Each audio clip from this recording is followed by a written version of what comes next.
What's up, you heathens? You liberal nut jobs? Welcome to Grand Theft Auto 5 with the Therapist Part 13. It's great to have you in here. I hope you enjoyed Part 12. It's a pretty heavy episode. Don't know what's in store today, but I imagine it'll be pretty great. Thanks for taking time, as always, to watch these videos and to support my channel. Please make sure, like the video, leave a comment, subscribe to the channel, turn notifications on or off, check out all the links in the description, blah, blah, blah. You hear every YouTube streamer say that. It's really important. If you feel like you have benefited from this playthrough in some kind of way, it means other people can. So share my content if you can, or tell people about it. It makes a huge difference. Alrighty, Trevor. Where are we going, buddy? I'm thinking we probably go here. Let's just go to the FIB. Let's get started with the feds nice and early. Easy peasy.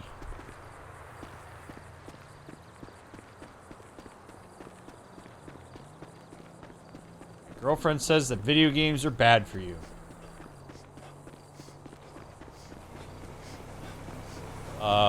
I think everybody should always be weary of overgeneralized statements like that. It's not a matter of whether they're good or bad. There's so much context that goes along with that that I don't... Nuh-uh. Out of the car! Man, shit. Hey, step off it. This is a de facto ass right here. Thank you for your contribution.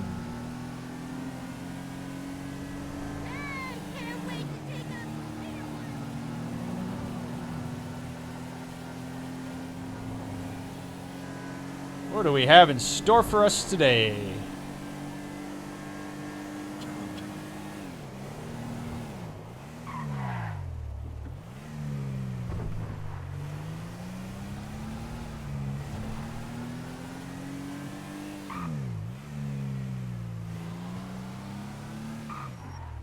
We got a... What do we got?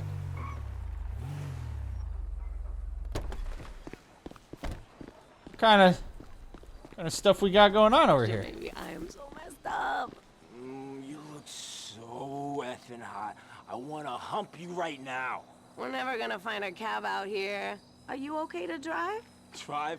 I can't even see. I feel like I need to lie down and like hold the floor. This is lame. What are we gonna do? I don't know. If you got a pen, maybe I'm gonna try to make myself hurl. Why don't we just sleep here for a while? Come on. We're classier than that. Ooh, I've got a total semi. Let's just do it. Nobody's watching. Shh. Just wait till we get back to the motel. Come on, babe. I'm fit the worst here. I didn't have time to knock one out in the shower this morning. I don't want to end up on the internet again, okay? Again, huh? Hey you! Buddy! Can you do us a massive favor? It's the little lady's birthday and we are really fucked up. Can you drive us back to our motel? Our car's right there. It'll take you like 5 minutes tops. Absolutely. Happy to do you this service.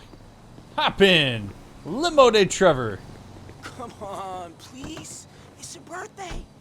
But of course, you two are a hot mess. I love it. You're a legend, bro. Get in the back, out of your way. Baby, don't breathe whiskey on the nice man. So where can I take you two blacked out young love? Good for them. You know what's classy? Asking somebody for a ride when you're too drunk to drive. That's what's classy. I have a lot of respect for these two people. A lot of respect. Please. We staying at the Hotel Southwest from here. Thank you so much. It's smart. It's considerate. You have like the best tits in the whole world. All right, maybe not here, if I didn't have guys. to work for a living, I would just play with them all day. Oh, you so bad. Oh, that tickles, Bobby. Yeah, you like that? Just wait till we get back to the motel. I'm gonna get medieval on those puppies.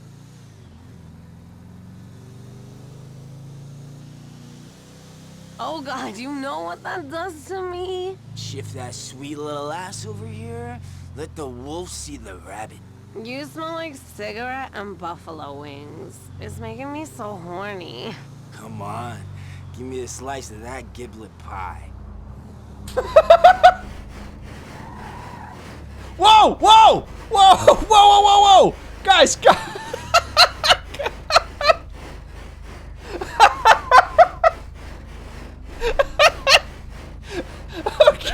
what are you crazy kids doing back there? I tell you what, while you're sweeping the front porch, why don't I work on her back plumbing? Huh?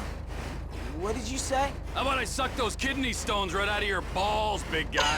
Get this party really started. Wow, okay, man, it's cool. Well, stop. Just like that, huh? Not even gonna pull your pants up? Alright. I did them the courtesy of stopping. Not just so I could make sure that my car is, you know, not being desecrated, but also to make sure that I don't injure them. They're drunk. I don't necessarily consent to them banging in the back of my car, although I don't really care that much, I guess, but it is their car. It's not my car. Oh, that's right. It's not even my car. It's their car. Safety, man. That's all I care about. These people are drunk.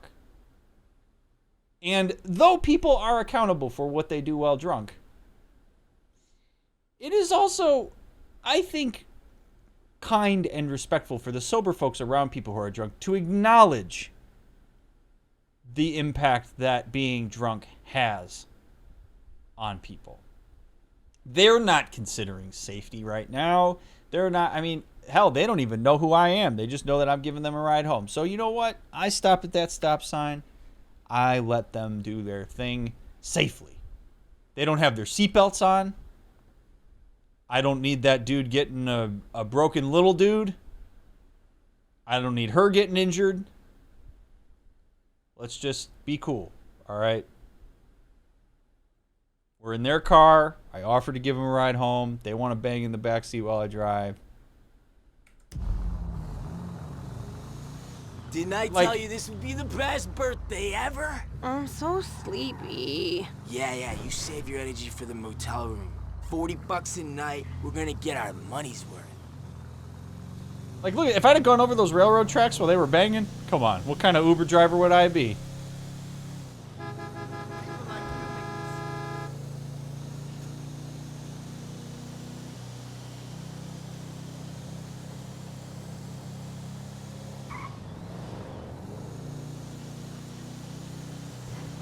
So let's get these fine folks to their fine destination so they can finish the job.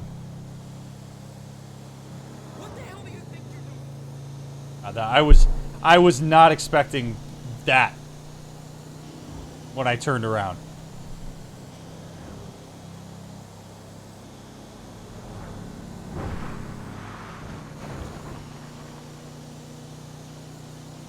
All right, here we are, folks.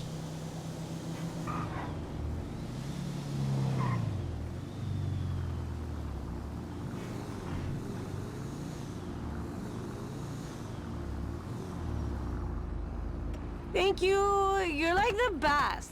We've got a little unfinished business to attend to. Wear a condom. Smells like fishmongers in there.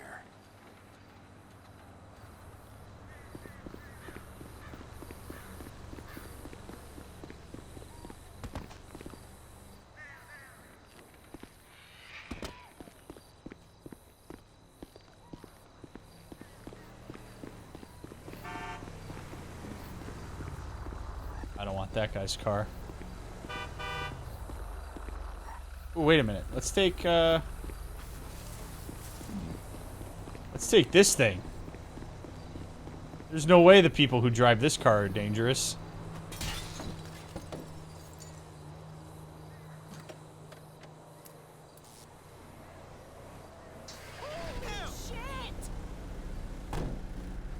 Oh yeah, this baby purrs.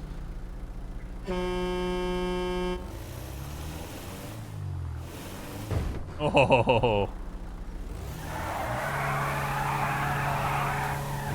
Woo! Hell yeah. Call me Trevor the Stallion in this thing. Ready to announce to the owner that you're stealing it? Hey. I'll announce it to everybody.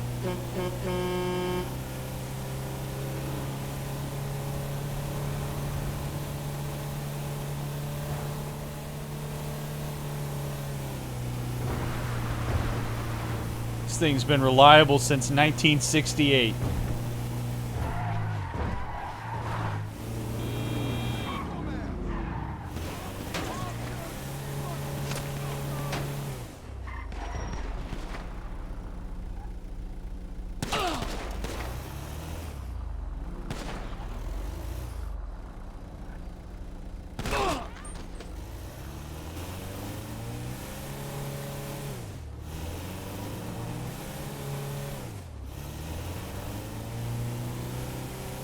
Got my brights on.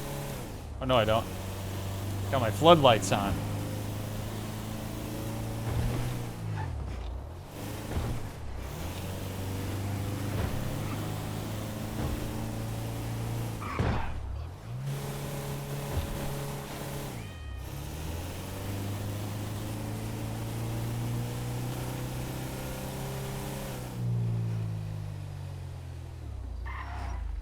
All right.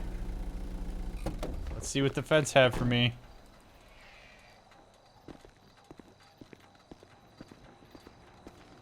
Here at the liquor store.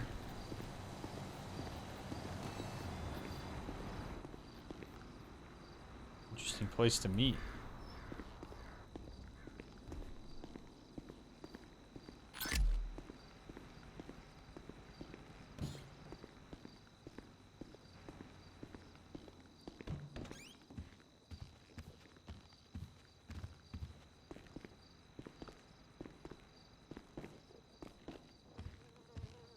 This is the chef's kitchen, I think. It is.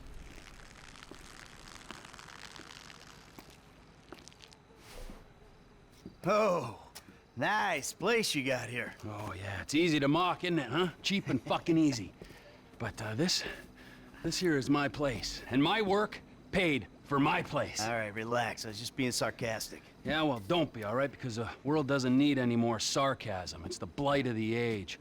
Yeah, I get the point. You don't get the point. You're like every other asshole. You made a bit of money, and you became a turd. Got news for you. I was always a turd. No! You weren't, man. You were something. But now, man, you're like this place. You're a shell. Go fuck yourself. Are you some kind of pure morally justifiable asshole? What, because you're totally psychotic, somehow it's okay? I'm honest, all right? You're the hypocrite. Oh yeah, you're a fucking hero, so far above it all. Oh, yeah? Well, I'm not above ripping open your fucking chest to see what's replaced your heart. Rip it open! See what's there, baby, because I'm ready. Hello?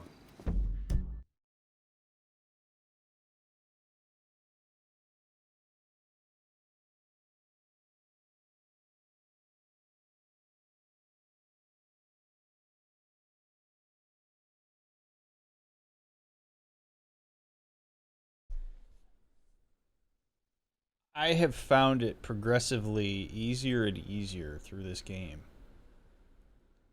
to empathize with Trevor.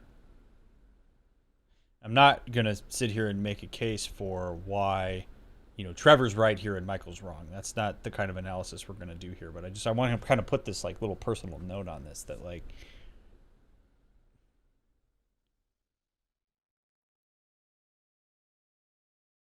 what Rockstar created in this game with these characters, I think is really pretty incredible. Because if you play this game without thinking about it, and you just soak it in at a surface level. You walk away from this game thinking Trevor's the most unhinged person in the entire game. Yet, Trevor, when you really think about it, in some ways I think is the easiest character to empathize with. If you really get down into who he is. I think Franklin's easy to empathize with too. Michael is not. Michael's a little bit of a stretch. Doesn't seem like he should be, but he's a little bit more of a stretch. Trevor, I think, represents in some ways the reality of how people will react to a lot of the bullshit systems around them, or how they wish they would react to the systems around them. There's a lot of like wishfulness in Trevor's character. And he just strikes me as being the most grounded and accepting of his own bullshit of anybody in the game. Everybody in the game is trying to be something else or trying to be a blown up version of some ideal, except for Trevor. So he says, Michael comes in and he immediately, kind of gives him shit about this space that he's in. And Trevor goes, I worked for this. Might look like shit to you, but I'm proud of it. This is a representation of hard work. It's a representation of what I chose to do with my life in the aftermath of the bullshit we did 9 years ago. And so you think just because you got material resources that all of a sudden you have the right to not just judge my space, but judge the work that it took to get here? How dare you?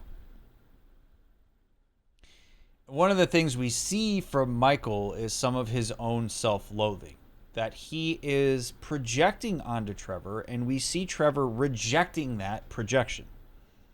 So what does that actually mean in lay terms?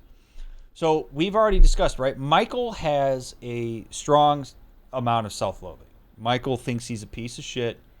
Michael thinks he's a psychopath. He thinks he's just worthless to everybody around him. That he's a bad person. And he assumes that that's what everybody else sees in him. That's the projection part of it.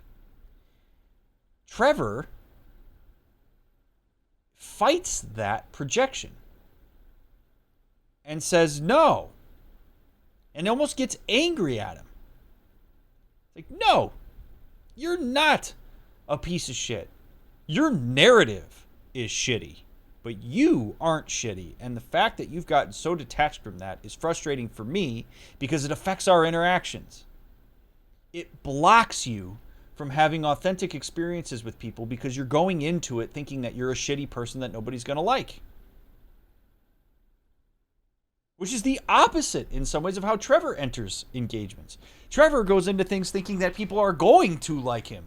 Think of how he has fronted himself to a lot of the people he's met. He immediately goes in with this idea. It's a little bit much sometimes, but he goes in with this idea that he's just as charming and endearing to them as he thinks they are.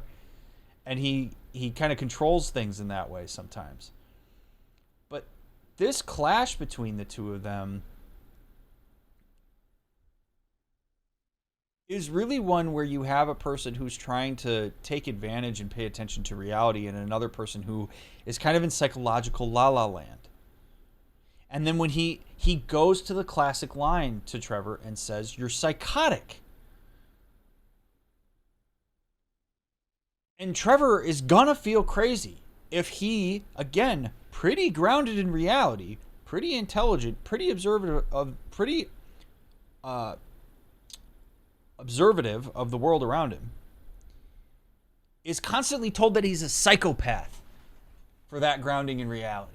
That would be an immensely frustrating experience.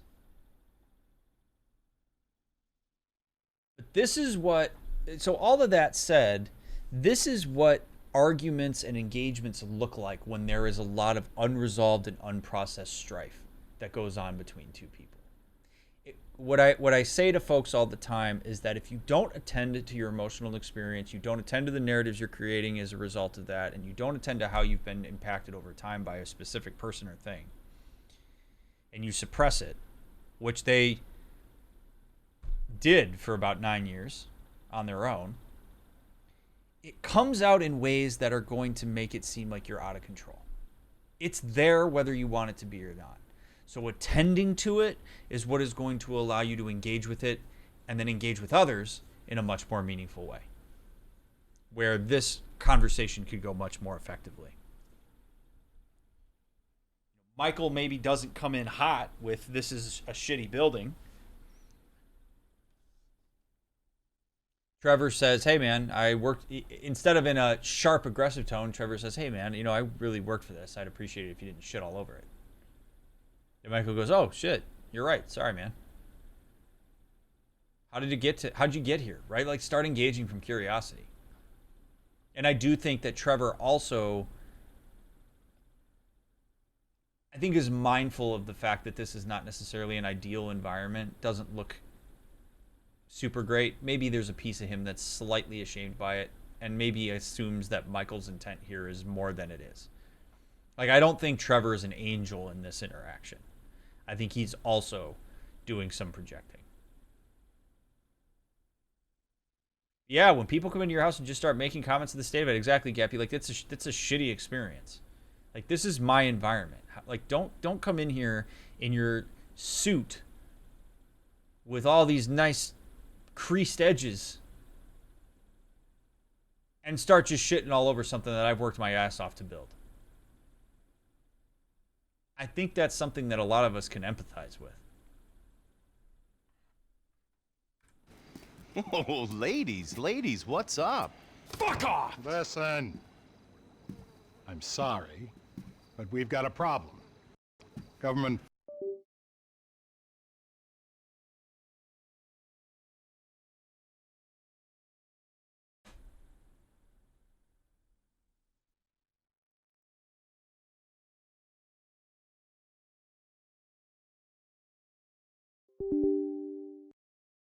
Happening way too often.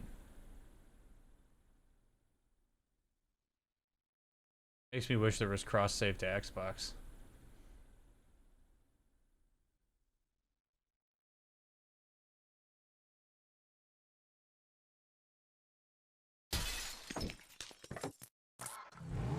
I think this is the second crash of the playthrough, second or third.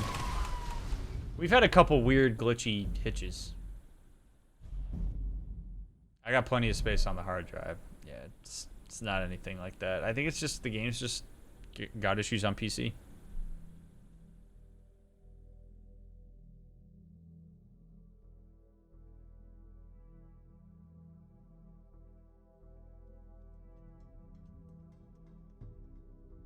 Trevor was literally just urinating on the floor, sends mixed signals about how much pride he takes in the possession he's worked so hard to get. Yes. And that's more about Michael's perception than it is Trevor's reality. Trevor may very well be proud of the fact that he has a space that he can piss on the floor on.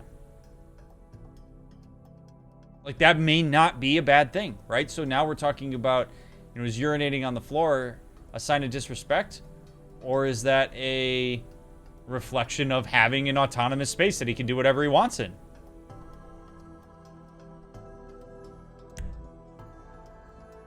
Lamar Davis. Crazy man.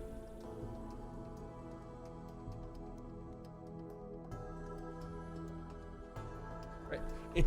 This is where, right, we get tripped up sometimes in our own perceptions and our own expectations that are driven from some societal, some from our own world, right? We often look at things within that narrow view. Paradise. And empathy sometimes is asking yourself, what could this mean for that other person? Right? For Trevor, again, it might be the greatest thing he's got. I can piss in this space and there's no consequence for it.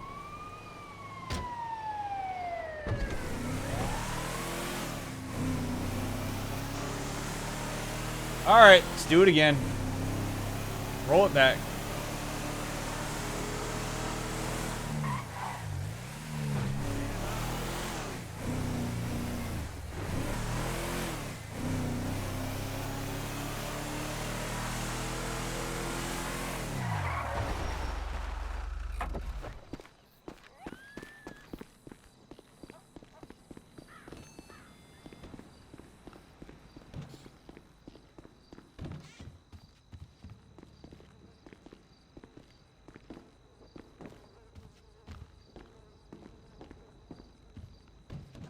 All right, fingers crossed.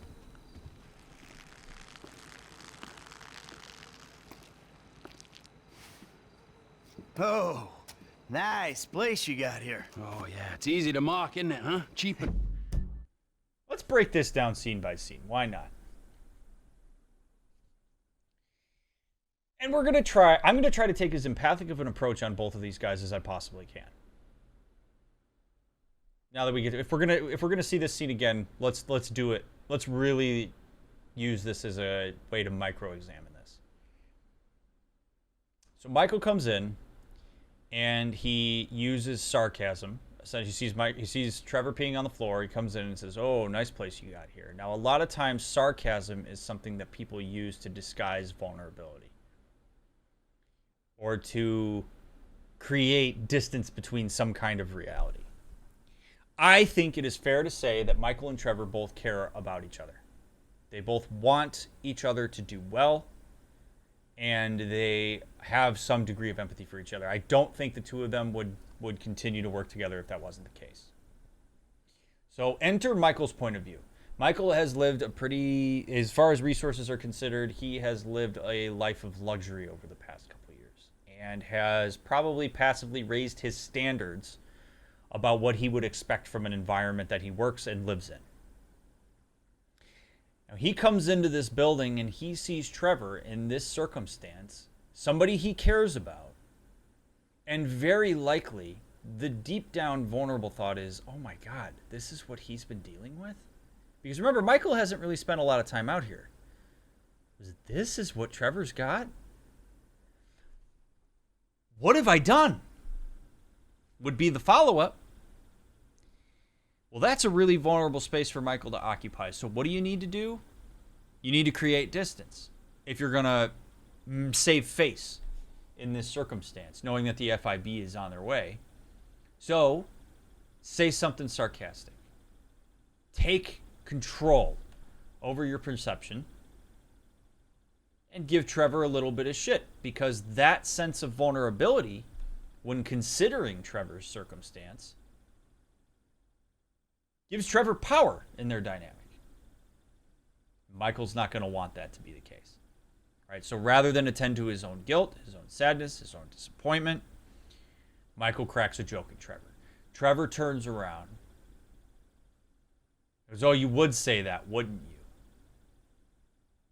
I think as a way to defend against that shot that Michael took to try to take him down. So what sucks about even the beginning of this engagement is that Michael is coming at this from a vulnerable space, and Trevor doesn't even have the opportunity to attend to it because he's got to defend himself. And this is why I say in some ways this is an easier space to empathize with Trevor to an extent, because Trevor is on the rears. Michael took a shot at him. And Trevor cares about what Michael has to say. Okay? So let's flip over to Trevor, and let's think about that from Trevor's point of view. Michael saved Trevor. Michael is an incredibly important attachment figure for Trevor.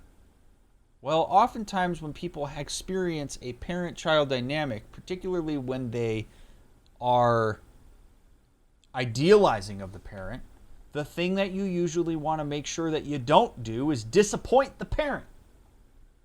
So when Michael comes in and says, "The hell is this?" Trevor's immediate thought, potentially, from a vulnerability space is, oh my God, he's disappointed in me. This isn't good enough for him. This isn't becoming of a connection to Michael. Trevor desperately wants a connection with Michael. And not having that available to him is going to be vulnerable and distressing. Well, Trevor's not really in a position right now due to circumstance to access that completely, particularly not in Michael's midst when he came at him that way. So Trevor fights back. He pushes more distance in. So if I'm a therapist sitting here looking at these two men in this image, what I'm seeing is a vulnerability for both of them relative to their relationship dynamic. That is incredibly difficult for them to attend to, not just given the circumstances, but given the fact that they don't necessarily have the tools to communicate this effectively with each other. So rather than Trevor saying, oh my God, like this, it really worries me that you would think down on me about this because I'm actually really proud of it. Trevor says, oh, you would say that, wouldn't you? Basically saying to Michael, yeah, a person like you would say that, to try to re-equalize that hierarchy. This is where my mind goes when I watch this stuff and we really break it down. This is what if you were ever in supervision with me as a therapist, this is what our conversations would sound like. So let's keep it going. Fucking easy. But this here is my place. And my work paid for my place. All right. Which is a shot at Michael and a way to try to, I think, passively push for Michael to be proud of him. I worked for this. He is also saying to Michael, you didn't work for what you have. I think because Trevor is as insightful as he is about the people around him, particularly the people he cares about, I think Trevor knows that's going to eat at Michael. Trevor knows how to undercut hierarchies and reverse them. We've seen him do this throughout the series. Trevor knows that Michael thinks he's a piece of shit. Trevor probably knows that Michael doesn't think he earned any of what he got, or that there's so much guilt attached to it that it's difficult for Michael to enjoy. So he says, yeah, I worked for what I have.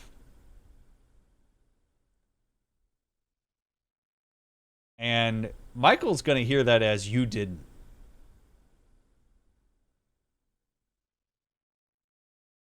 They're both posturing here. But now Michael is on the rears. Relax, I was just being sarcastic. Yeah, well, don't be, all right? Because the world doesn't need any more sarcasm. It's the blight of the age. That was an attempt from Michael to soften. And I think actually an attempt for Trevor to soften too. So I think the two of them realize in that moment that this is escalating with a person I care about and a person I'm going to need to work with. And I actually give Michael credit to some extent for trying to neutralize that. When he says to Trevor, relax, I don't think that's fair. I think what he would be better saying is, all right, you know what? I get why that would be upsetting to you that I said that. I was being sarcastic, but my bad. That's probably the better way to do it. But I do see the attempt here in Michael to de-escalate this. And Trevor follows. Trevor goes, yeah, well, don't be. All right, it's the blight of the age. So now he attributes sarcasm. He depersonalizes it from Michael, which I think is a really nice way to de-escalate this. Right now, no longer is it Michael being a sarcastic asshole. It's, yeah, well, sarcasm's kind of the tone of the age right now, and I don't appreciate it. So he's letting Michael off the hook a bit here, too. So now we see them soften. But here's what happens when people soften. And it took a few years of doing couples therapy to really learn this. When people soften, it's vulnerable. And if you have not really equipped yourselves with the tools for how to engage in that vulnerable aspect of the conversation, we are likely to see their defenses come right back up. Because the closer they get to the vulnerability, the closer they get to softening, the more they get to having to attend to things that they have been stuffing way down for a very long time that are pretty painful to have resurface. It doesn't mean that it's happening consciously for them, but they are both becoming vulnerable in front of the other one. And they really haven't had any moments yet where they've done that mutually. So it's like they both want to soften. They both want to come in, right? They've closed the gap a little bit in terms of their proximity to each other with body language. But my hypothesis would be if we didn't jump in here and intercept this and say, hey, I really appreciate that the two of you are attempting to soften right now, we're likely to see an escalation because of that vulnerability as a compensation from both of them for that vulnerability. I get the point. You don't get the point. You're like every other asshole.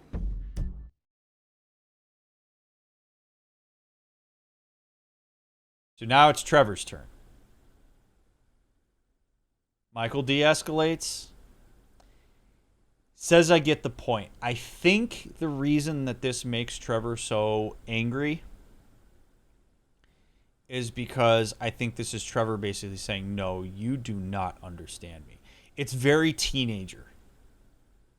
Parent says I understand, and I mean, we've all been teenagers. You know what that feels like when your parent says that and you know they missed the mark. You know they don't get it. You get mad. And I think that's what Trevor's doing here. No, you don't get it. And don't even act like you do. You haven't been here for the last 9 years. You haven't watched me grow up.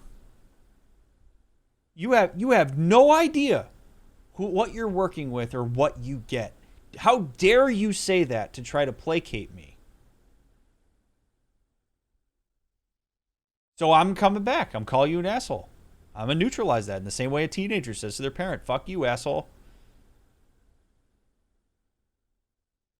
Cut him down. I think that hurt Trevor, and Trevor now wants to hurt Michael. And he knows, again, that if you call Michael an asshole, it's going to hurt him. Because it's going to confirm what he's already saying about himself. And Michael always straddles this really fine line between, do I fight against somebody saying that? In a sense of like, I'm the only one that's allowed to call myself an asshole. Or do I attend to the fact that I agree with it? Neither of those is particularly pleasant. But Trevor just threw some gas on it here.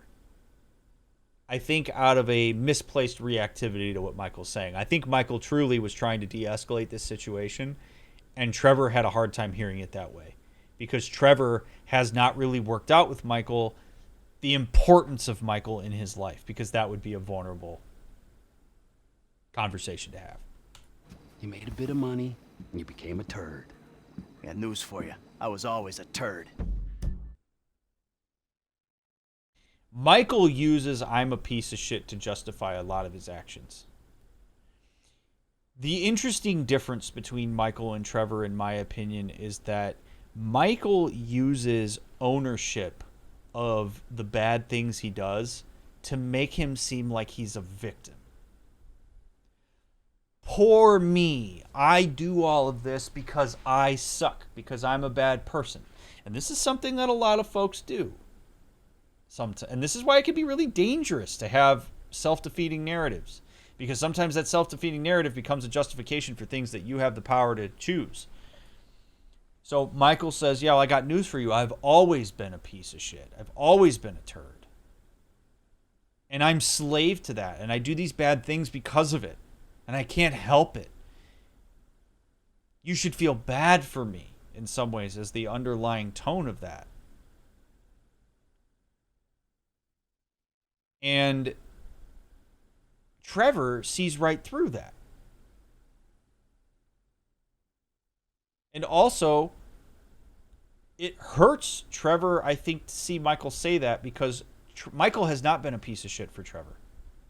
Michael has been incredibly meaningful to Trevor.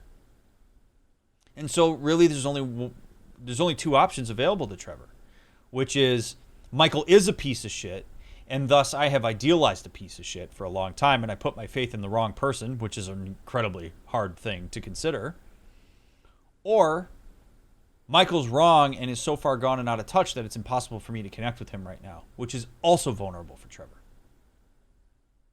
Neither one of those is great. And I think that's why Trevor gets he gets activated by what Michael just said, because it boxes him in. Now switch over to Michael, and I think Michael is really having to attend to the fact that he cares about Trevor, and that Trevor, who he cares about, who he wants to take care of, is mad at him and has just called him a piece of shit and has just confirmed everything that he already thinks about himself. He confirms Michael's sense of powerlessness to his own psychology. And in some level, that would feel good to Michael, because that confirms a narrative that he's carrying. No! You weren't, man. You were something. But now, man, you're like this place. You're a shell. Go fuck yourself. Are you some kind of pure morally justifiable asshole? Right there. That's the contradiction for Michael, and has been for this entire game. This entire game is this contradiction. Only I get to say I'm an asshole. Only I get to acknowledge that I'm a shell of myself. You don't get to say that to me. He defends vehemently against external narratives about himself. External narratives that in a lot of ways are likely to be potentially more closer to the truth than his own internal ones, because he's been so swept away by self-loathing.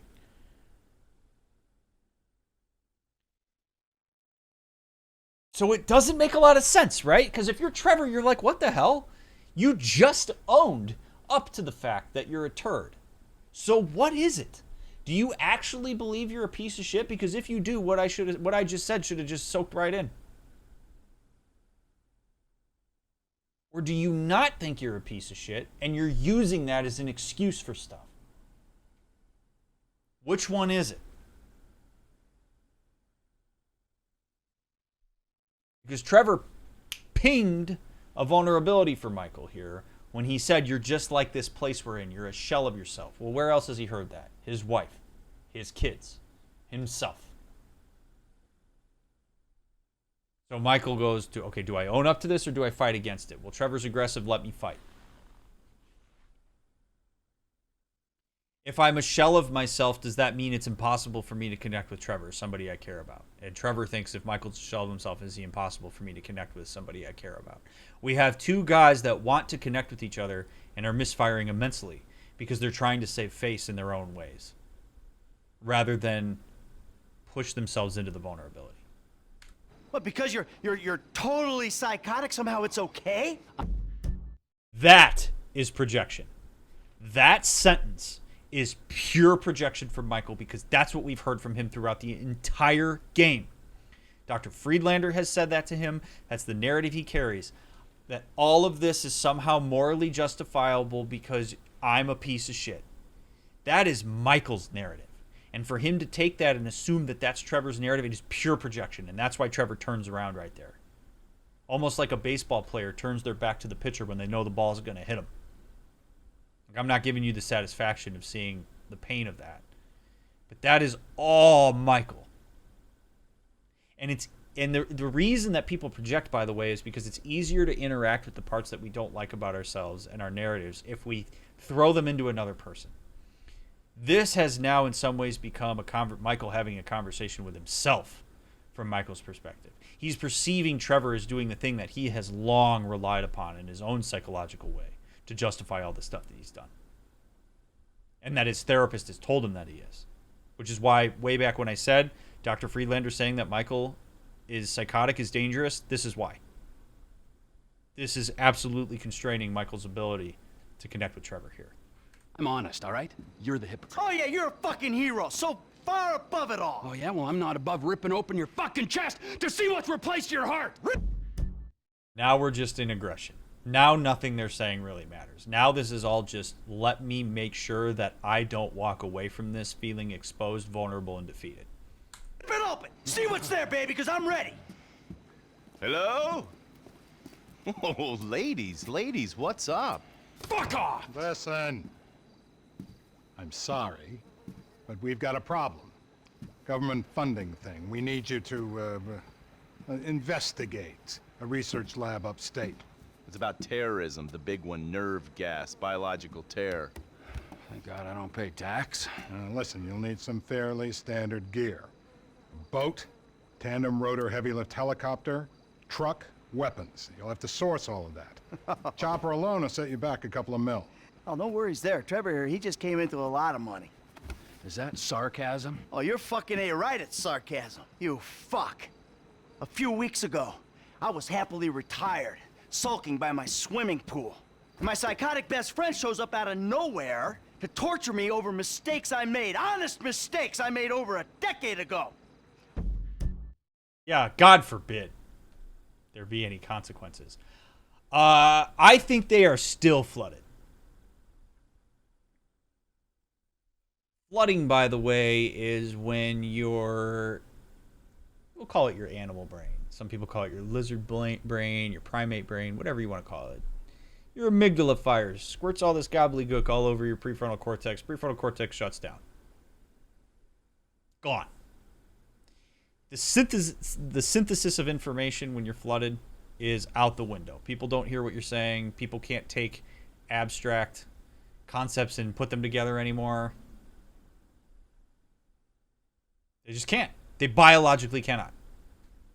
I still think that they are flooded. There's zero cooldown time here. So now you have Dave and Douchebag over here that are, you know, coming in here giving a whole bunch of instructions about this really crazy thing that Michael already doesn't want to be involved with, and they're already flooded, and this is just a freaking nightmare.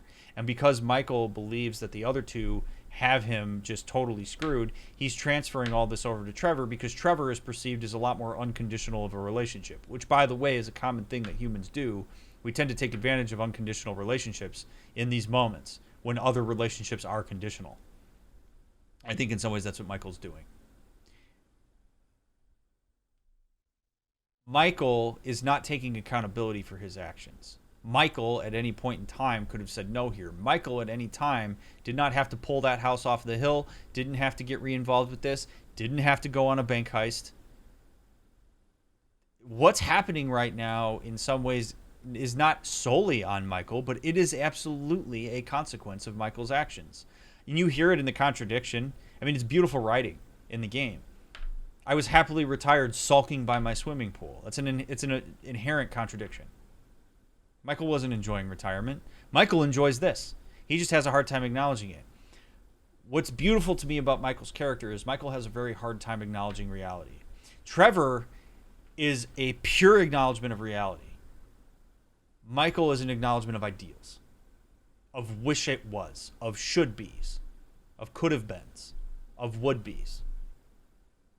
And I think the reason the dynamic works so well between Michael and Trevor from a storytelling perspective and just from a human dynamic standpoint is because of that contradiction. This isn't on Trevor, Michael. This is on you. And you're worried that if everybody acknowledges that, they're going to bail on you. In the same way that other people in your life you've cared about have bailed on you. But Trevor's going to be about as unconditionally loyal as anybody could be. And I think that scares Michael as much as he wants it.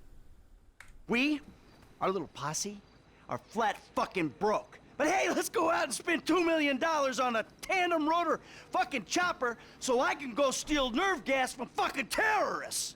Forgive me, you ignorant fuck. But sarcasm is all I fucking got. Sarcasm! And a room full of you cunts! Yes! Woo! Welcome back, man. It is the old you. Yeah. Well, we gotta go. It's been great, but Dave here's got a Pilates class. Now remember, ladies, you keep us way out of this thing. Bye-bye. Ah, Jesus fucking Christ. All right, I'll give Lester a fucking call. He knows it, too. He knows it. This is stimulating. Remember the conversation we had when we were standing on Michael's driveway several episodes ago, and I said to you, here's part of why Michael is probably pretty turned on by the fact he just pulled a house down the hill. This is it. This is the stimulation. This is the novelty. Michael can, on the surface, hate it all he wants. But he's right in to control mode. Let me call Lester. I'm going to do it. Trevor says, here you go. You're back, baby. Michael doesn't really fight that. Old habits die hard, man. Old narratives die hard. Change is hard. Michael, in his refusal, I think, to accept reality, is pushing himself farther away from authenticity for himself. You can't have it both ways if you're him. You either have to acknowledge that this is actually what you want. This is stimulating. This is where you feel purpose. This is where you have a role. This is where people follow you. And that's okay. Or you do have to decide this isn't for me and set boundaries accordingly. Michael is not a tragic figure here. He is not the victim. He wants to be because he thinks that that's what's going to get people to connect with him and feel sorry for him and see why he's done what he's done. You can't have both. They're conflicting narratives. And Michael oscillates back and forth between the two of them. And we're seeing it rapidly happen in this specific instance. But this is a microcosm of what Michael's been dealing with since the very moment he found out that Amanda slept with his tennis coach. Or her tennis coach. This is super engaging stuff. I love it. He said he knew about something. Now you tell him that we're driving towards Paleto Bay. Get in the car.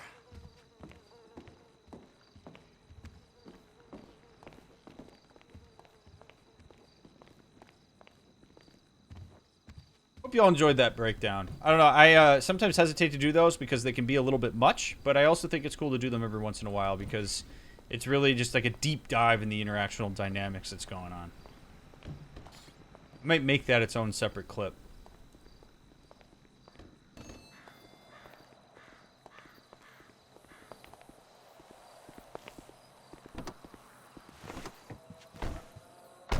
Go to Paleto Bay. All right, Trevor. You got anything you want to say before we go? Or you just want to mean mug I'm me? calling Lester.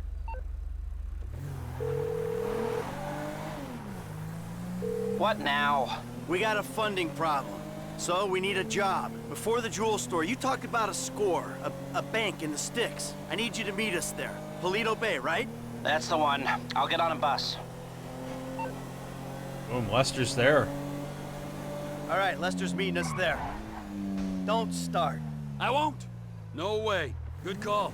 If you're taking down a bank for a few million, first thing you do is call the hospital, tell them to get you a guy in a wheelchair. Oh, this hayseed bank, you gonna be carrying that kind of change? Local law enforcement extort money from all the weed farms, whorehouses, meth kitchens in the area. They keep their cash in safe deposit boxes. Then there's all the normal small-town payroll stuff. We should do well. You know, I've been thinking about you, Trevor. Your lifestyle. Oh, have you? Really? Yes, I have. People always try to label you. You know? Maniac, psycho. Friend, industry leader. In some ways you defy categorization. But then, What? think about it. Where you live. Sandy Shores, you precious ass. I'm sorry there ain't a place nearby for you to get your colonics. Right. But why are you out here? It's off the grid. We're away from it all. It's somewhere real and authentic. This... I believe him when he says that. I absolutely believe him when he says that.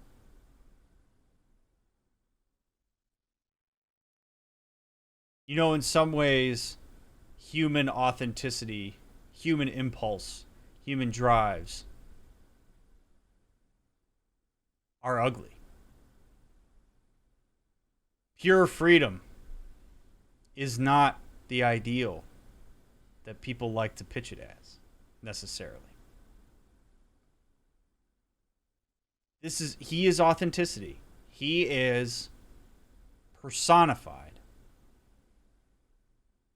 acting on his own drives and interests and ideas and conceptualizations. And I think there is something that a lot of us, including myself, might admire.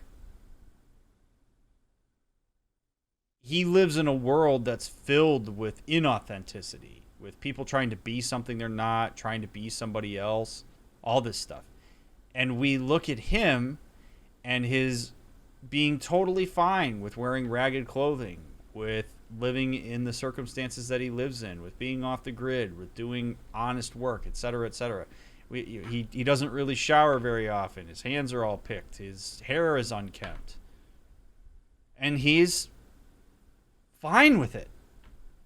Because it's him. And we act and we look at him, like Michael does, as if he's the psycho. As if he should want more than this. Which is exactly what Michael's saying to him right now. Or what he's implying that Michael's saying, which is that he should want more than this. He goes, I've got authenticity. What more could I want? And there is a very powerful message in that. A lot of people stray so far away from authenticity, they lose who they are because they're trying to be something else. They're trying to be something that's really slippery and very difficult to grab onto. Trevor went the other way and got in touch with himself. And Michael may be threatened by that because maybe he wishes he'd done the same. Because Trevor lives in dilapidated circumstances and is reasonably happy and has a sense of purpose. Michael lives in what so many of us would look at as being the ideal circumstances, and he's miserable. This is America! And real people ain't been priced out yet. Yeah, well, what if it gets gentrified? Then I'll fucking move. Okay. What about the way you dress? What about it? I don't give a shit what I wear. No. If you don't give a shit, you wear clean clothes that fit. So yours are all a little out there, a little wacky. Whatever's in the shop is what I get. Jesus, what is this? It's not an absence of taste, T. It's the opposite of taste. You should be a stylist. And then there's the tattoos, the hair, the weird music, the funny toys, the niche drugs, the everything. What the fuck are we talking about? You are a hipster. What? You're a hipster. I hate hipsters. Classic hipster denial. I abhor hipsters. I eat them for fun. Hipsters love saying they hate hipsters. Well, I really fucking do. Self-hatred. It's common hipster affliction. Well, it'll be because I'm living out here away from the bean machines and the bankers. You're gentrifying. Soon, the skinny jeans will show up, then the skinny lattes, and then the bankers. And you'll be somewhere else, starting the cycle all over again. Maybe you're not a classic garden variety hipster, but you're what the hipsters aspire to be. You, Trevor, are the proto-hipster. I don't know what you're talking about. I don't agree with what you're saying. You're talking bullshit. And you're trying to wind me up. But I'm very, very angry. And I want this conversation to stop right away. Hipster. Fuck you! Fuck you, Michael! Say it again. I've made my point. I'm not a sadist.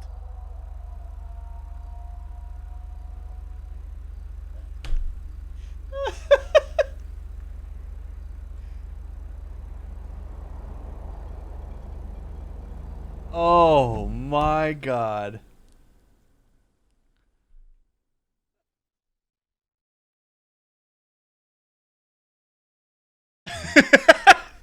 Michael, you know what's funny here is Michael's not entirely wrong. I mean, Trevor confirmed a lot of the stuff that I was saying, right? Like, Trevor doesn't care. He engages with authenticity. He it's all it is, right? Well, hipsters, in 2013, when this was written, I mean, hipsters, the idea is that, like, you find authenticity, but then in finding that authenticity, you are at odds with the human need to survive and fit in. And so what you see is these, like, anti-counterculture movements that then become their own cultures in and of themselves, where it's like you're so unique, you're not unique anymore because everybody's the same kind of unique. And so when Michael says you're the proto-hipster, it's basically saying you're the ideal of what a hipster is. You dress weird. You have weird tattoos. Your hair is unkempt. You wear whatever the hell you want, etc., etc. Like, Michael's not entirely wrong. And I think the reason that Trevor gets angry about this is because Trevor is saying, don't you dare lump me in with a group who doesn't actually understand how authenticity works. And his insight into, you're just trying to rile me up, you're just trying to take control of this engagement, I think is also on point. I do think, though, that there is also a really nice undertone here. I actually think that that was a repair for the two of them. One of the most important things you can do in relationships if you have a rift, or in the therapy world we call it a tear, is to repair that alliance. And I actually think that Michael kind of jabbing at him a little bit like that and giving him a hard time for being a hipster, getting him riled up. You know, Trevor doesn't actually lose his shit. He doesn't grab the wheel. He doesn't punch Michael in the face. He just sets a boundary and says, I really want this conversation to stop. I think that banter was a way of repairing the rift that they had in the meth lab. In their own Trevor Michael kind of way. What a great exchange.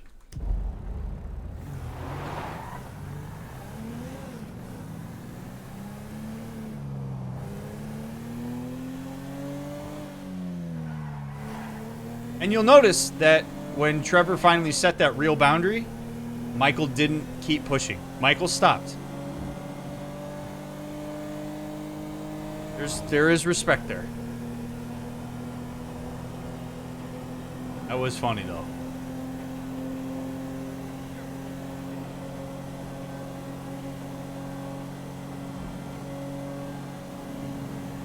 I gotta say, if I was gonna tell you all right now what the most stark contrast is between when I played this game back in 2013, which again I remember very, very little of, and playing it now, is I feel so much more empathic to Trevor than I ever did the first time around. I legitimately think that Trevor gets a horrible rap. Trevor, can you move for a second here? I need to look and see where we're going here.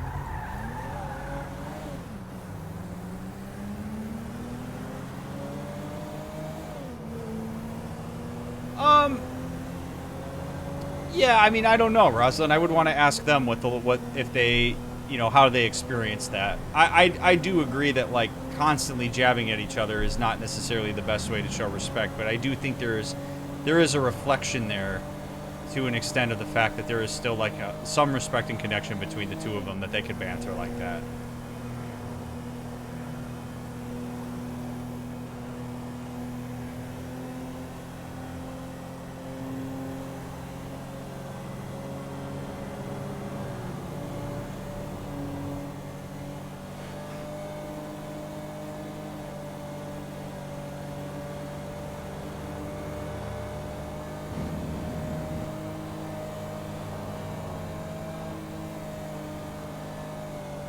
God, we've done what?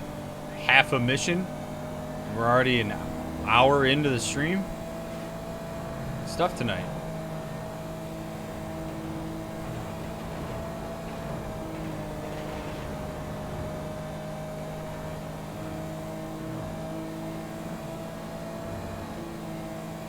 I'll use this long drive as a chance to say to anybody who's here live on Twitch, thank you so much for being here. I really appreciate you being here to keep me company. I appreciate you sharing your thoughts and all that stuff in chat. Those of you that are watching on YouTube, thanks for supporting my content via the VOD train. I hope that you've been enjoying these despite the fact that I can't talk to you directly. But no matter how you support my content, I am very grateful for it. And if anybody at Rockstar is watching, thank you for watching and giving me a shot. You have crafted something very wonderful. The bus stops up here. All right. How long does it take us to get out here from LS?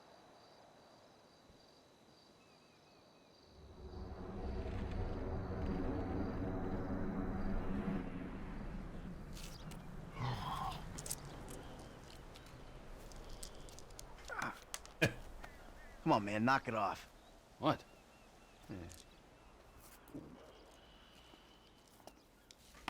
I'm gonna break your fucking fingers. You don't knock that shit off. Well, please, all right? You'd alleviate the boredom.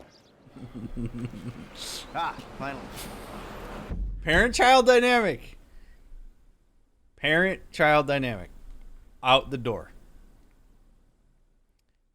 I think when Michael intercepted Trevor, Trevor probably had some pretty significant lag in terms of emotional development. It was probably somewhat childlike as it related to Michael. And I think that probably they got to the point where they were probably where like we'd look at Trevor as being somewhat like a teenager in terms of that development. And then when Michael and him were separated by the circumstance, that froze. And we see this like parent-teenager like dynamic. Returning like this would make a lot of sense. Michael's got the power in the relationship. It's pretty obvious. Hey. Hey. Hey. Welcome to paradise. Come on, car's this way. Dry out here. Don't worry, brother.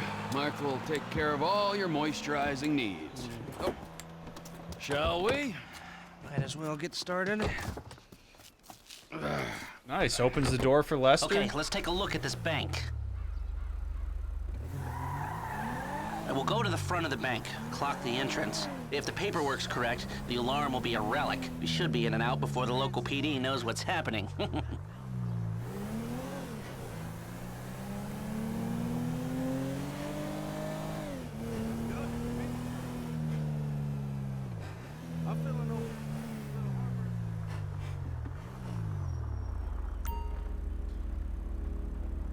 That's the entrance to the bank. Nothing special.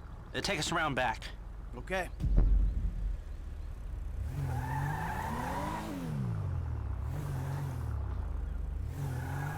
There's an empty lot behind, and no one should pay attention to us back there. I like it. Man, the place is remote. It's got the right amount of foot traffic. This'll do. Let's check out the alarm to be sure.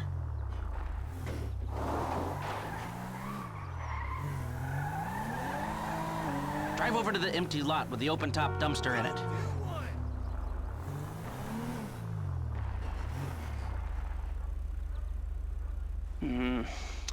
It's not ideal.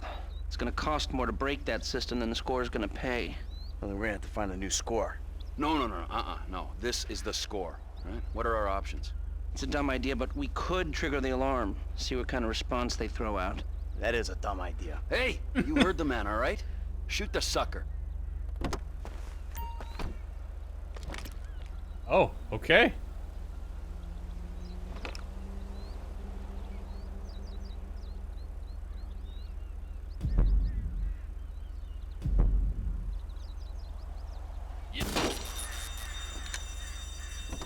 Okay, I brought my police scanner. Now drive over to the gas station opposite the bank, and we'll monitor chatter.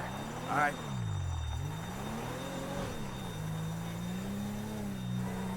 This is Paleto-based security services frequency. We have a code 30 Adam. Alarm going off at Blaine County Savings Bank. All cars. God, in what the side's area, my please gas tank on? respond. Paleto Oh cars God. 6, 9, and 1 will be there in 50 seconds.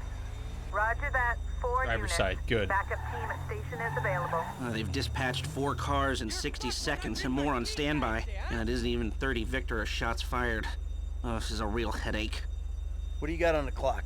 40 seconds. This is Paleto Security. Any updates on the code 30 Adam? Backup ready to mobilize. This is not normal. The response is out of proportion. Cops in this county are dirty. And the alarm just went off on their piggy bank.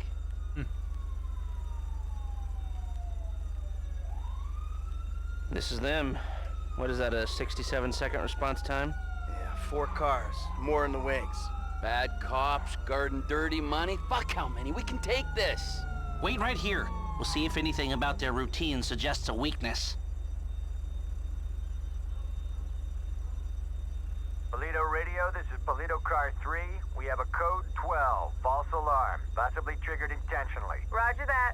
We're gonna set up checkpoints on the Great Ocean Highway and the Sonora Freeway. Car-to-car searches and record checks. Checkpoints? Searches? Fuck this! I ain't getting caught because Lester needs a wheelchair. Hey! Wheelchair or not, we're still faster than your ass! Well, I'm not gonna outrun a cop. We've gotta go. We're going. And if we're in front of Trevor, he'll be the one running.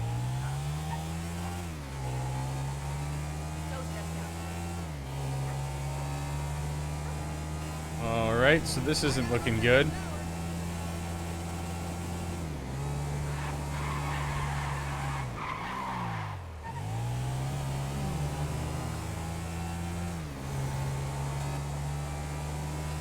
No, it's not one-to-one with Michael and Trevor, but I don't think I'd be comfortable with a parental figure threatening to break my fingers. No, definitely not.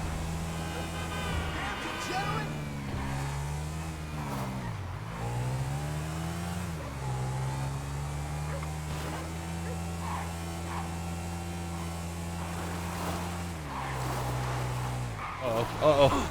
Oh, that was lucky.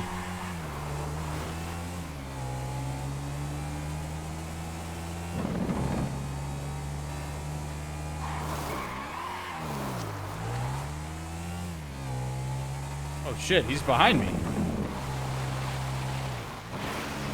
Oh shit! Oh boy, come on. Come on, Trevor. Get back up there. Get back up there, buddy. That was a good save. That could have been so much worse.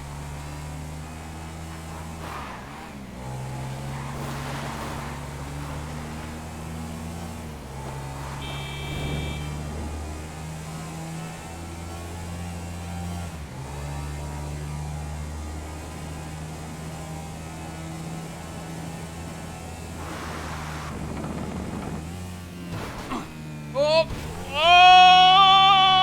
Oh, shit. Oh, God.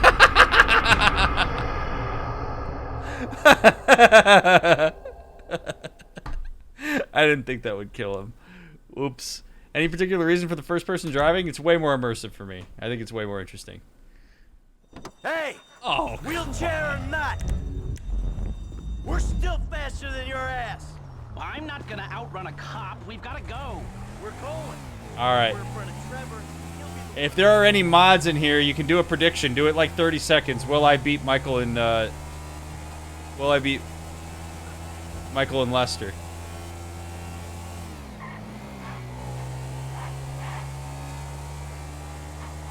The view before you died was really nice. It was. That's a good way to look at it, Night Owl. Man. This thing goes up to 200, Trevor. Let's go. Hit it.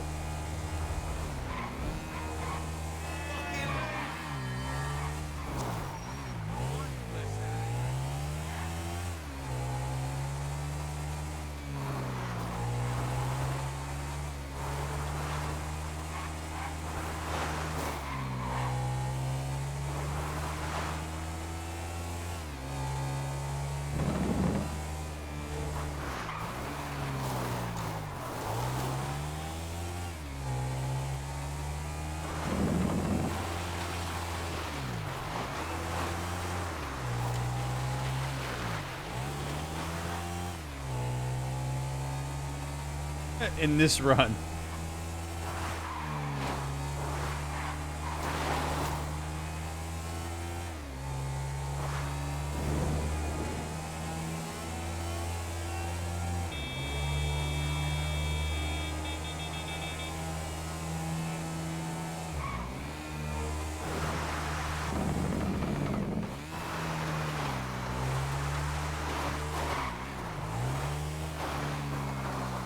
Honestly, I'm more impressed by Michael's ability to drive down this hill than I am Trevor's.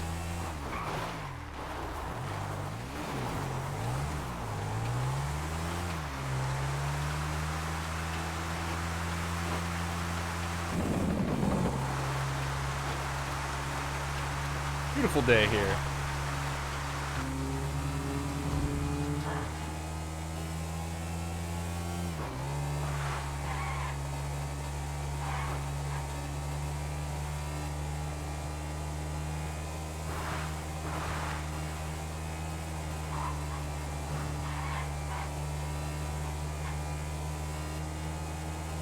Hauling ass.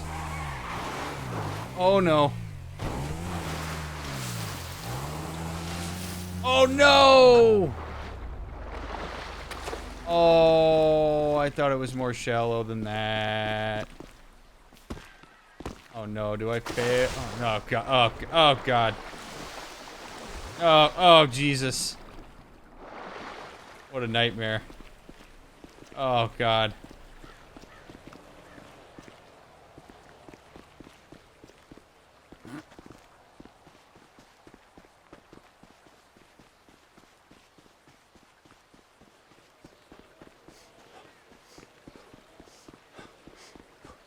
Damn. Well, we lost that one.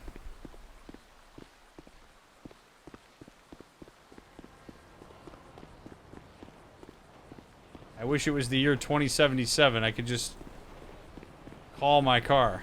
Hey, you, hey, I need help. I need help. Oh. By help, I mean your car. Maybe I can still catch up. This thing's got a Hemi.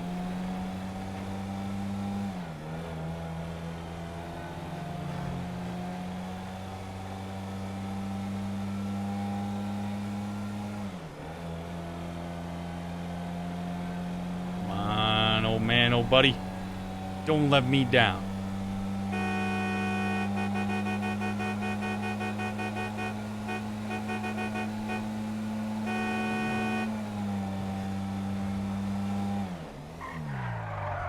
Fuck!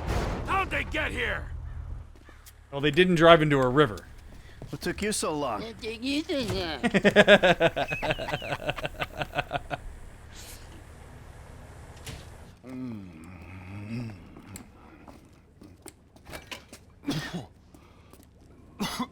Set up a board over here. Michael, man, your blood sugars are low. I'm making you some leftovers. I'm fine, T. Huh? No, I'm the host, man.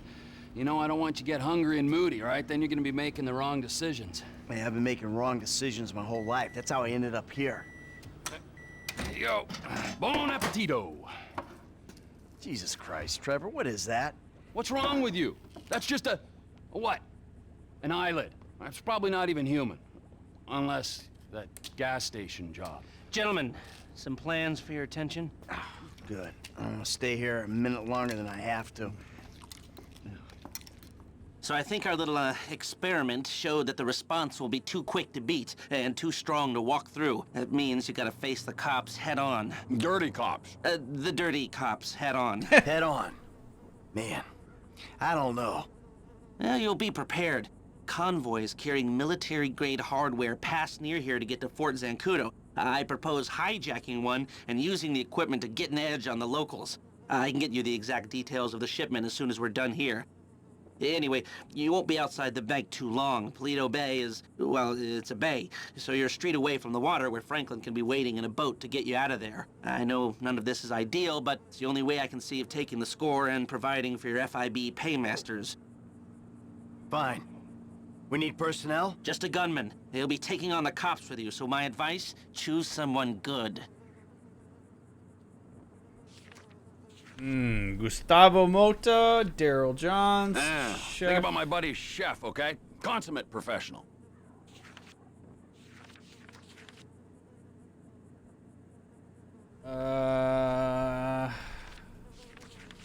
He is the better gunman, and he takes less of a cut. He knows the area better. That it? You're sure? Yeah, I don't have much other choice.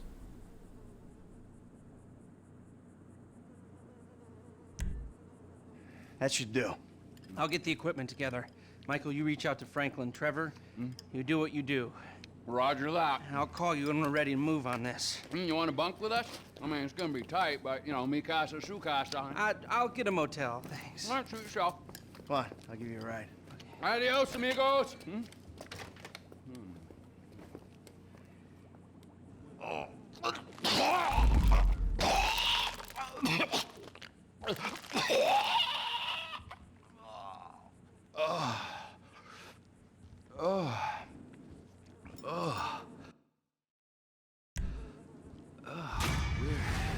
Well, that'll happen, I guess.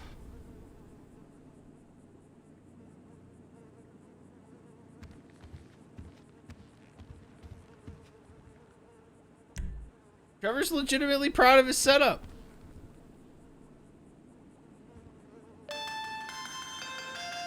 Franklin, buddy, what's up? Hey, look, there's these redneck dudes been looking for you, homie. Some angry motherfuckers. I found where they stay, man, and I've been following them. Okay, well, it's gotta be the O'Neill brothers. What's left of them. I'll pick up Michael and we'll come to you. T, hey, man.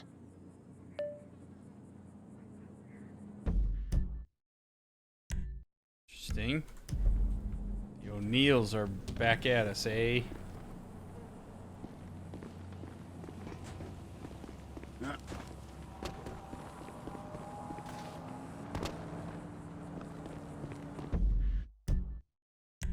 Alright, so we got a Trevor mission. Minutemen. Who are the... Oh, the Minutemen are... Minutemen.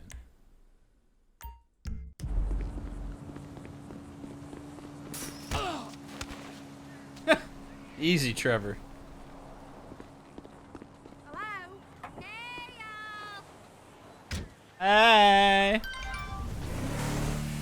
I've made most of the arrangements for the Paleto score.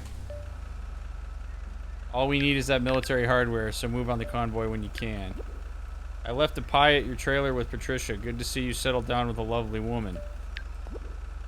Trevor, some of Mr. King's people came by your place. They seemed a whole lot tougher than the guys you met at the inn. They're eager to talk to you. Thanks, Wade.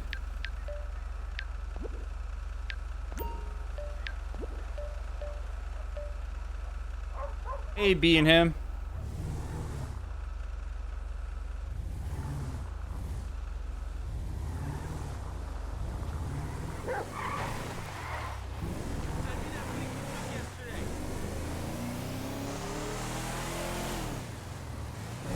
Imagine having your parents corner you in a highly emotional, unwanted combo that you... and they have the audacity to give you... Hope your day and game is going well. What's up, Augie? If you're referring to a personal situation, I'm sorry to hear that happen. Pretty decent Wade impression? Thanks.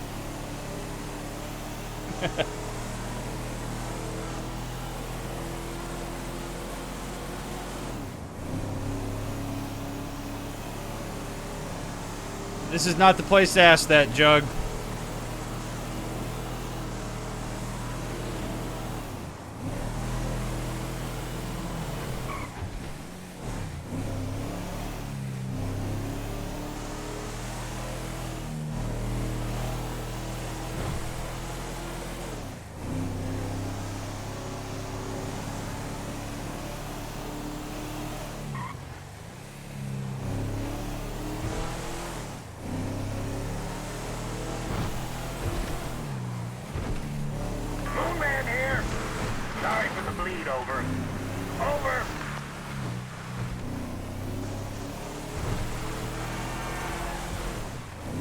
What was that?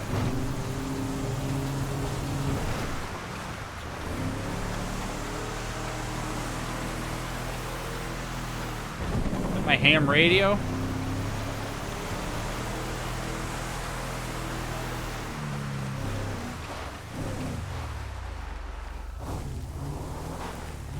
Is that the hunter guy? I don't know.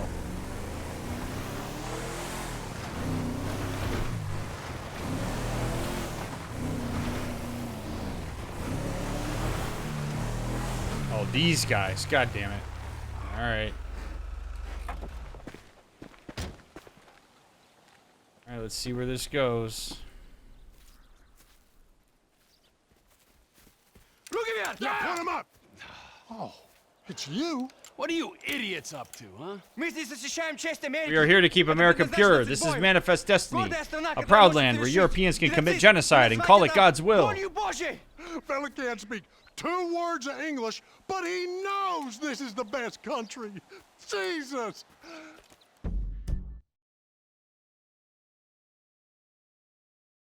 Well, there's another conversation to be had here that we didn't have last night. And I think this is a good opportunity for us to have it.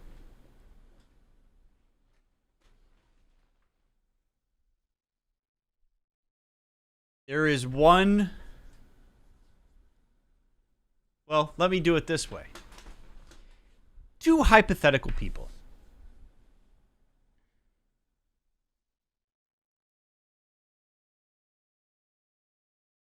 Both are immigrants to the United States. Person one is able to speak English well enough to work, write, get personal needs met, and communicate efficiently. Not perfect, but can speak English. Works hard, works multiple jobs, has a family, and has escaped a situation that was worse than the current one, despite all of the oppression that they're experiencing. That's person one. Person two,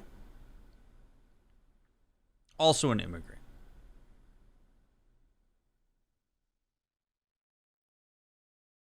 As far as we know, doesn't work.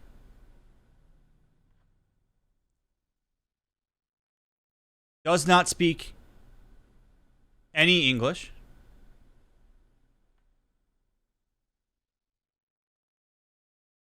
actively harms others, and leeches off the system.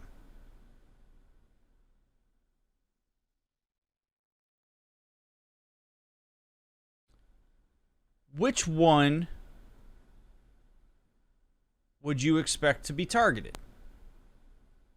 Which one is the actual problem? Probably person number 2, if we were going to have to pick.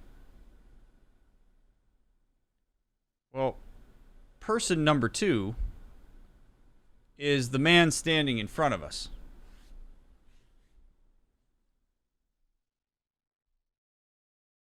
Person number 1 are the mariachi fellas that we found in the last stream.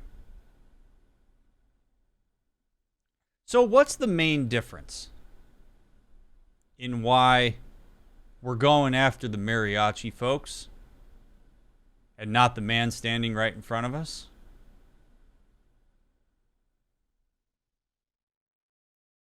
Race.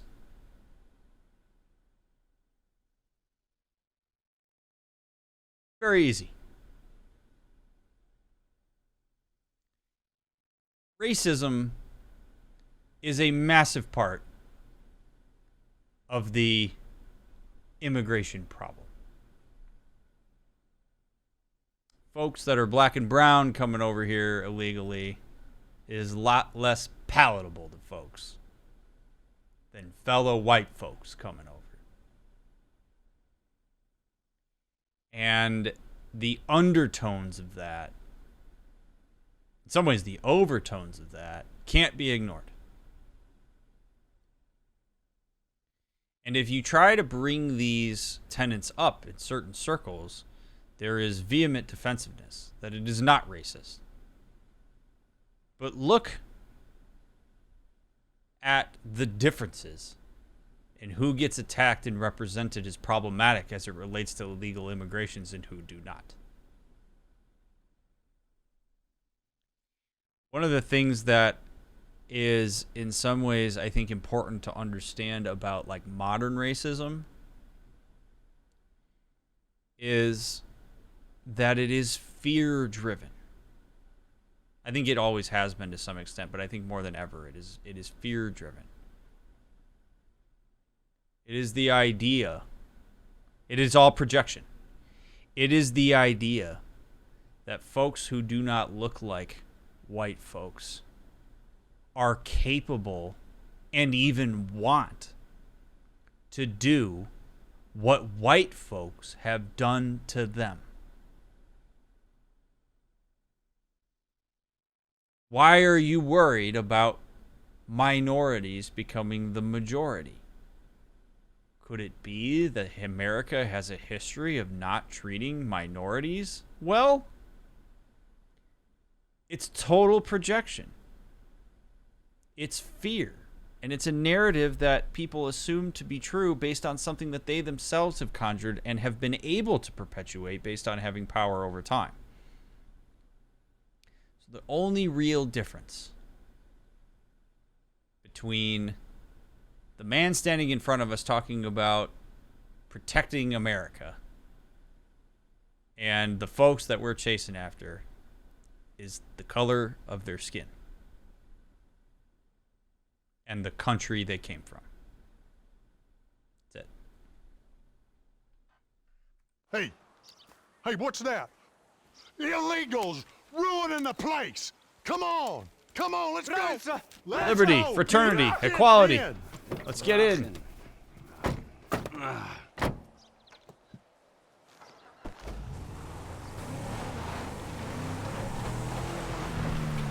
Apprehend the suspect. You still got that stun gun? Oh, good man. Always prepared. Oh, the depths all troll for $500. You two are completely loco. If you'll forgive my use of Spanish, you do know what that means, right? You spout all this hippie nonsense, but I know you're a patriot, Trevor. I can just tell by looking at you. We had our eye on this fella for a while. Illegal farming, bartering of goods, deep into a shadow economy. Okay, get me in close so I can incapacitate him humanely.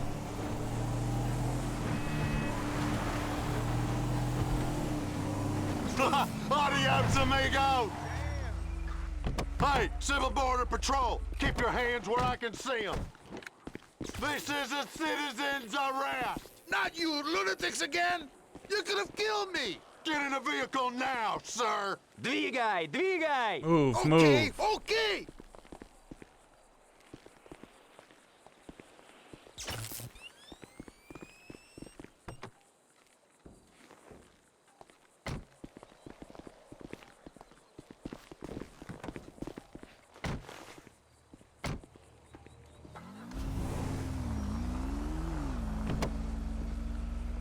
Good work, boys. Now head for the cement factory. We got reports of more illegals working over there. Where are you taking me? This is a kidnapping! This is time for you to go home to Mexico, sir. What are you talking about? This is my home. I have my papers right here. Oh, yeah? Well, let me see that. Oops! Из рук выскочили. Butterfingers. You won't get away with this. I'll report you. You want to report me?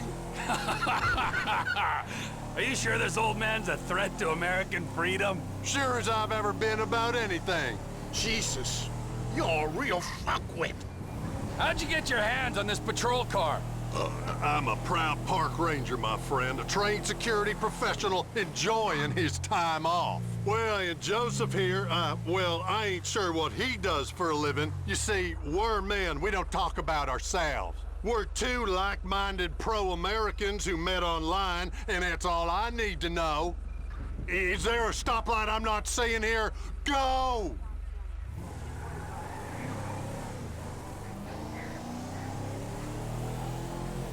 This is painful. It's really painful. It's not even satire.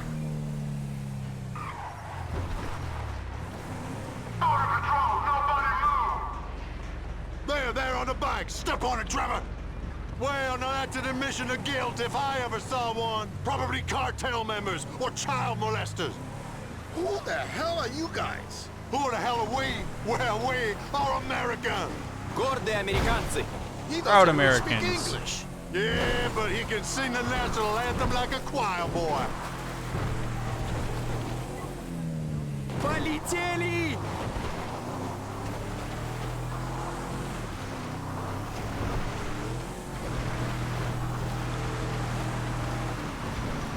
Один нелегал на земле. Illegal down. We'll come back for him. Don't let the other one get away.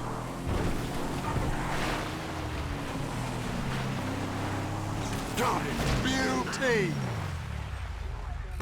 Civil Border Patrol. Run and I'll put you down again. You understand me? Okay, okay. Let's go, buddy. You're coming with us. Yeah, underlay. Come on, move.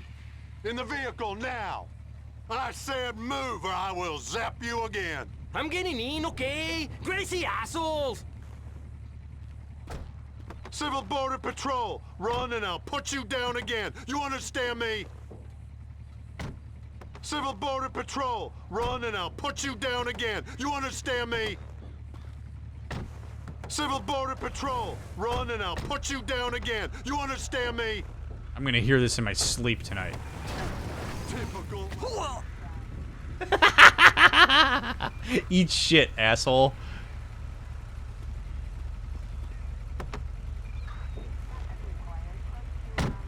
All right, fellas, let's go back for the other one. Get in the car. Idiot.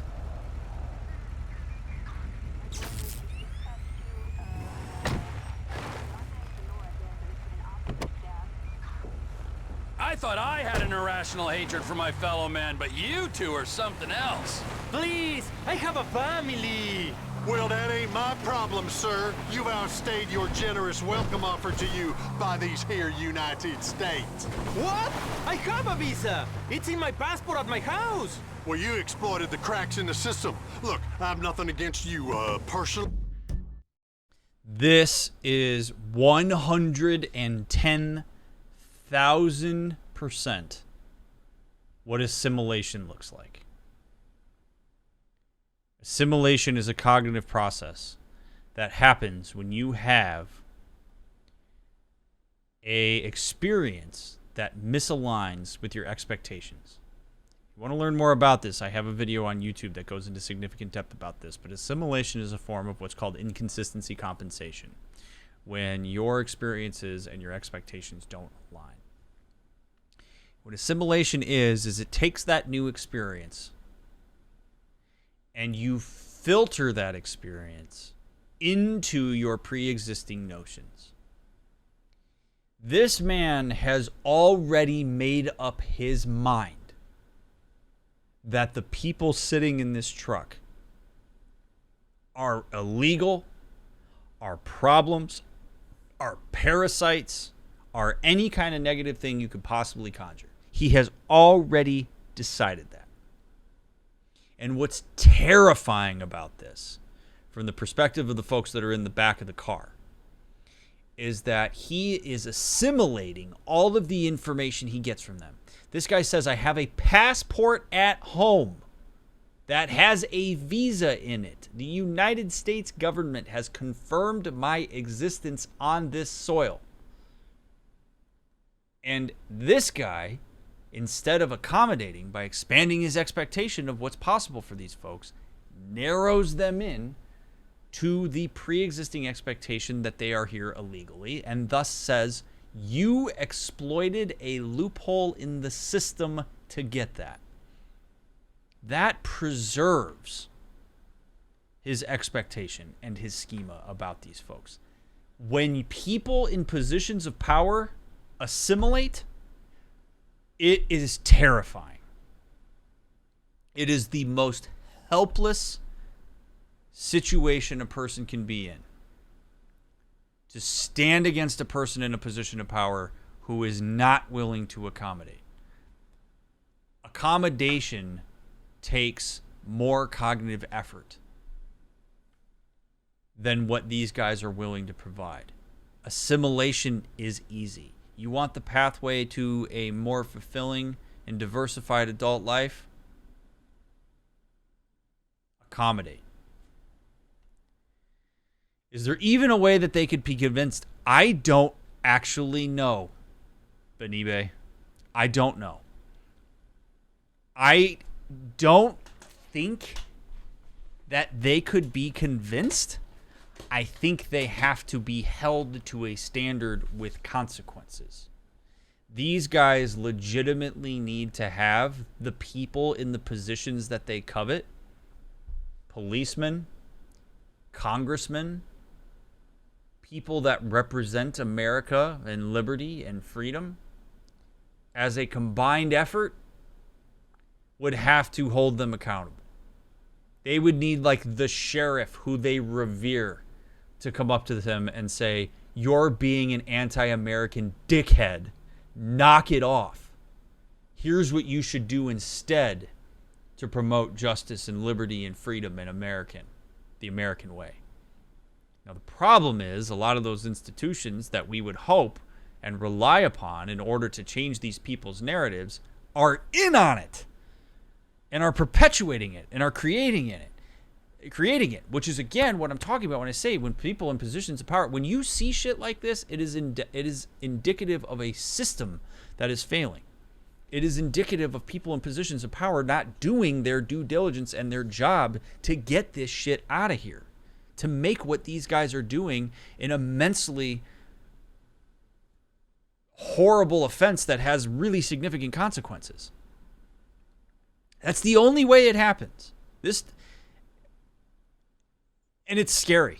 It's really scary because the amount that Trevor can fight against them, they're gonna polarize. They're gonna be subject to the backfire effect. I don't like talking about folks like this as if they're a lost cause. These are folks that have been indoctrinated. These are folks that have legitimately been pushed into a space that they don't fully understand. They have been taken advantage of, and they are scared. And they are acting on that fear, which is exactly what the powers that be want.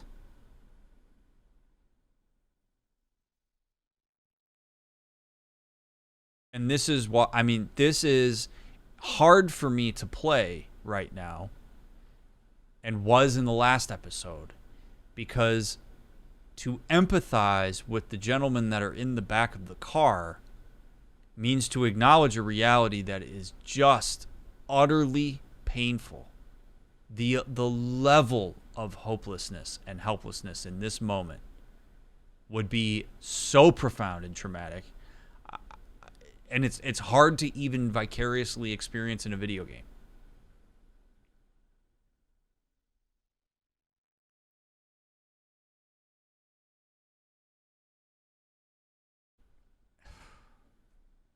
Shit's tough. Ты арестован за преступление против You're under arrest for демократии. crimes against democracy. What? Go car, go now. Okay, Jesus. Двигай, или я тебя Move, заставлю or I will двигаться. make you Go, move. go, fucker, go. Take it easy. I'm going. And again, it's a way to also experience a sense of power. Well, good work, everyone. Thanks for the help, Trevor. You're a fine patriot. We'll take it from here. So I just get left here? We made Uncle Sam proud today.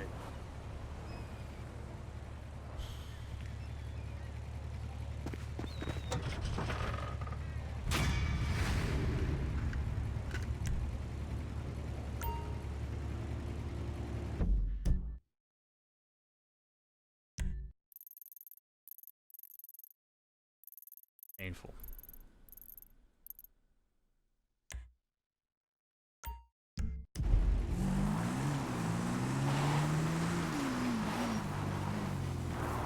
I'm going to say again one more time. I know I said this in episode 12, but I want to say it again. These missions, really all day today, I mean, this entire stream, we've gotten into the meat and potatoes of Grand Theft Auto. There is a reason why these games are so popular and are revered by many. It's because Rockstar knows what they're doing. These are heavy conversations that turn into an absolute mess in a lot of spaces on the internet.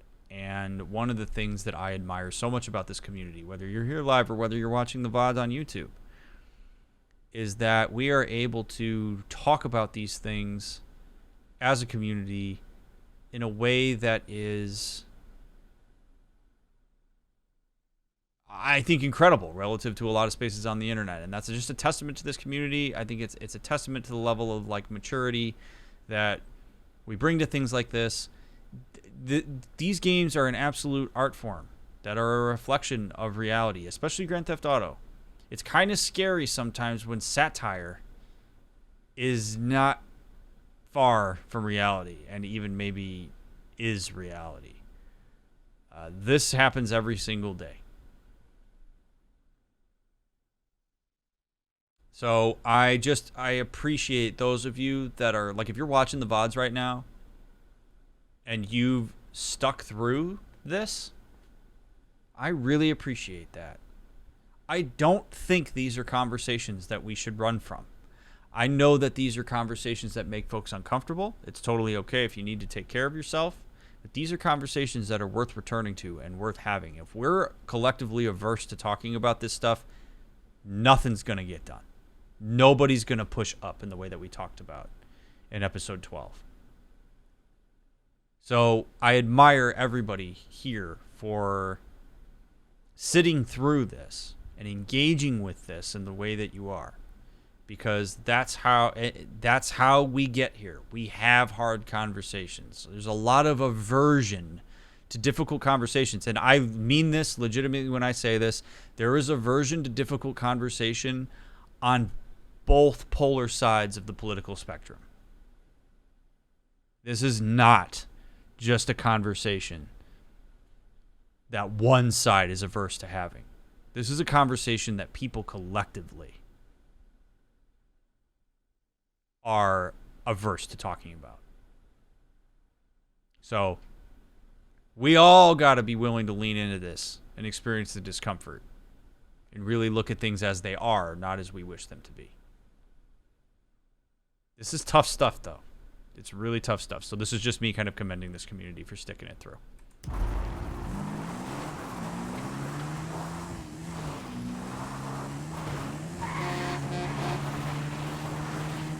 Get back here! Help! He's got my money! Not those bikers again. You gotta stop that guy! He jacked all my money! Whoa! Oh, dude. Come on. Really? That hurt.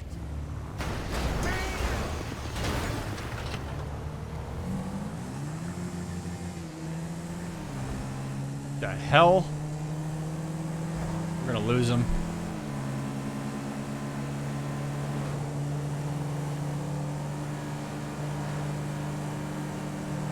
I'm only doing this now because it's on my way.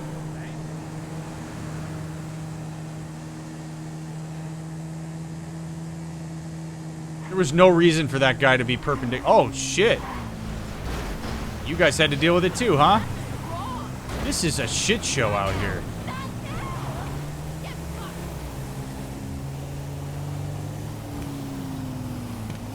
Come on, asshole! Walk away! You're dead! Listen!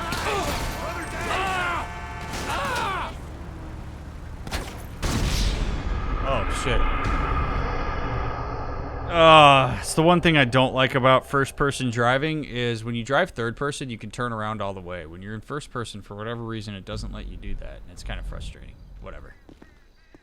How big was my hospital bill? $5,000? Yep, sounds about right. Probably would be more than that. Trevor has halfway decent insurance. That was probably a 10% co-insurance would be my guess. Here at Sandy Shores Medical Center.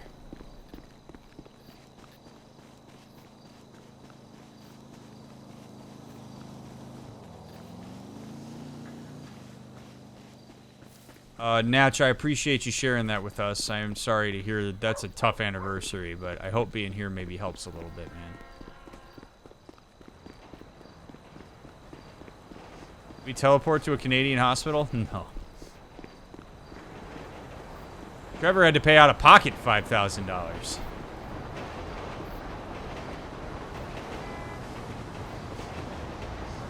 I hope he got an itemized bill. Yeah, me too.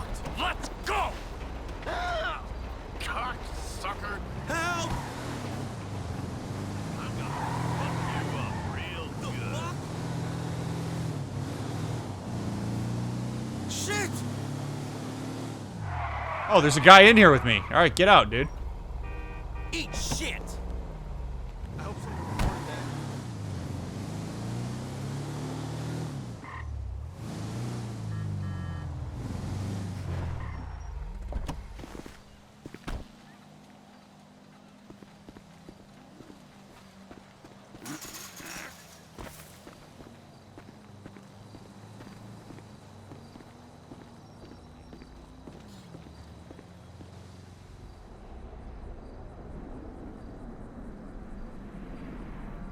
Hey, Jimmy, it's your dad. Listen, if you get this, can you give me a ring? Tell your mom, too, will ya? I'd love Tracy. pouring a drink from a gas Please, can. son. Daddy's been a bad boy. Please, son. You want a sniff? The fuck is wrong with you? Oh, it's actually gasoline. Now, see, the way I see it, this country was built by and for gasoline. So I'm just trying to prove my patriotic duty by, you know, doing this stuff. Oh, man. It's cheap, but it's good. ¿Gasolina? No. Wow. Sorry, Mrs. M. Jesus. Mikey, you want a beer? Oh, shit, I'm sorry I don't have any low carb. Fuck you. So where'd you two go when you went out, you and your boyfriend? Why do you care? I don't care. Just trying to conversate. Well, I was out putting some people in their place. Ah, you know, there's more to this gig than just going crazy all the time, killing everyone in sight. Just because I like the life and you feel guilty about it doesn't make you more of a man than me. And you know what? Deep down, I know you believe the bullshit. The picket fences, the fucking happy endings. And your street philosopher bullshit, that's gotten you real far. Oh yeah, you've achieved perfect balance. Balance? You've gone. Man, 10 years in the sun, your brain has melted. You say words that have no meaning. What is balance, huh? Huh? Did I fucking kill only on the weekends? So Monday, Wednesdays, and Fridays, I'm doing yoga and meditation. Tuesdays and Thursdays, hookers and sticking up joints, huh? You call me mad? Fuck, compared to you, I'm the sanest motherfucker I know. Yeah, sane. Okay. I am so fucking sane that I should open a fucking mental health clinic. Okay, yeah. Yeah. It is amazing how much differently I can't get over it. I'm with Trevor.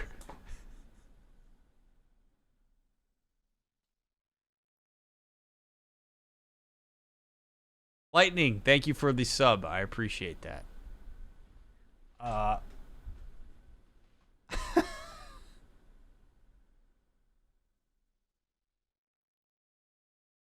hope by now.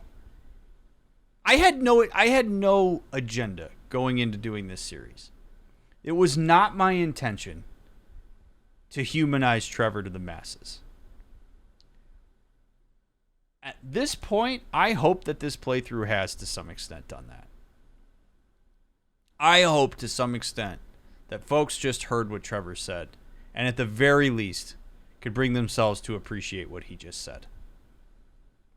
Now, I'm not trying to deny Michael his experience if he truly believes the things that he's saying, but we have seen enough contradiction from Michael that it's very hard for me to believe that that's the case. We haven't seen in Michael a person who attends deeply to the reality, not just of his circumstances, but to his own psychology. He's been just kind of meandering around, thinking that he should be something that he isn't, or being something he wasn't prepared to be, whichever you want to pick. Maybe some combination of the two. Meanwhile, Trevor takes complete ownership of his life. Takes complete ownership of his decisions. And I think in a lot of ways it's uncomfortable for the people around him, because not very many people around him are willing to do that, Michael included. So Trevor's whole thing is, yeah, I shot a guy, but I did it because that's what I wanted to do. Not because of some high ground moral justification. That's what I wanted to do. Michael, meanwhile, says I shot a guy, and it's because I'm in cahoots with the FIB, because I'm being protected by this, and because they've got me by the balls, and because I don't have any better blah, blah, blah, blah, blah, blah, blah, blah, blah. And while some of that may be true, while there are certainly explanations for the things we do, getting in touch with some of the authentic aspects of that, some of the self-interest aspects of the things that we do, which just about everything we do has some degree of self-interest in it. It can be liberating and scary at the same time. I think people are afraid of Trevor because they're afraid that there's a part of them in Trevor. I think there's also a part of us in Michael, too. There's a part of us in Franklin. We haven't had a chance to talk to Franklin recently. Trevor is not a chaotic... Well, he's chaotic, but Trevor is not a unhinged, out-of-touch psychopath.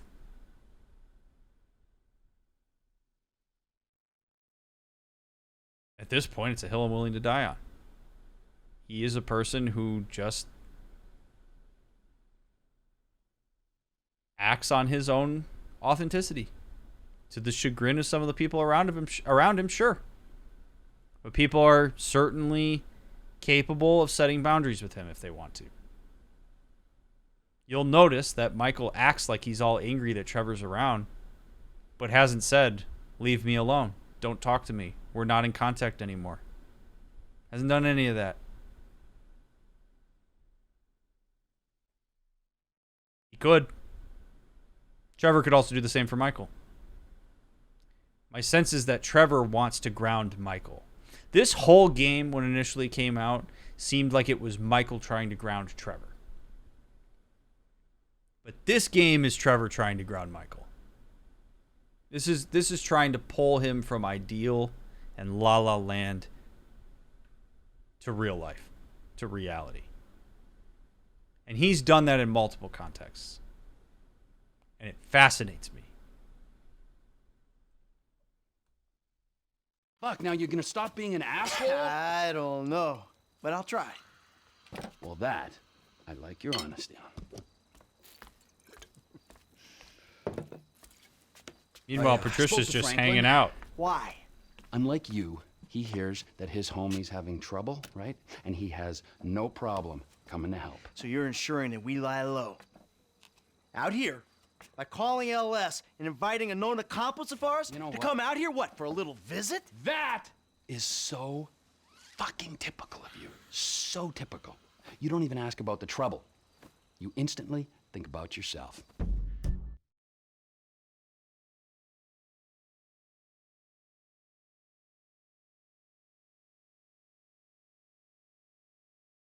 If that ain't the most powerful thing Trevor's ever said to Michael. Trevor did my job for me there.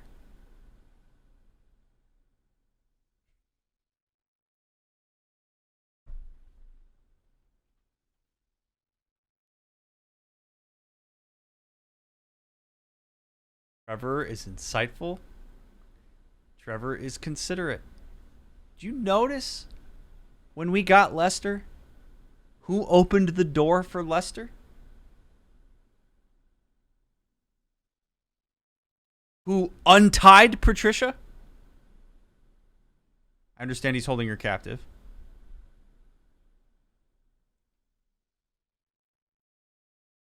Who did Tracy embrace when we showed up to get her out of fame or shame?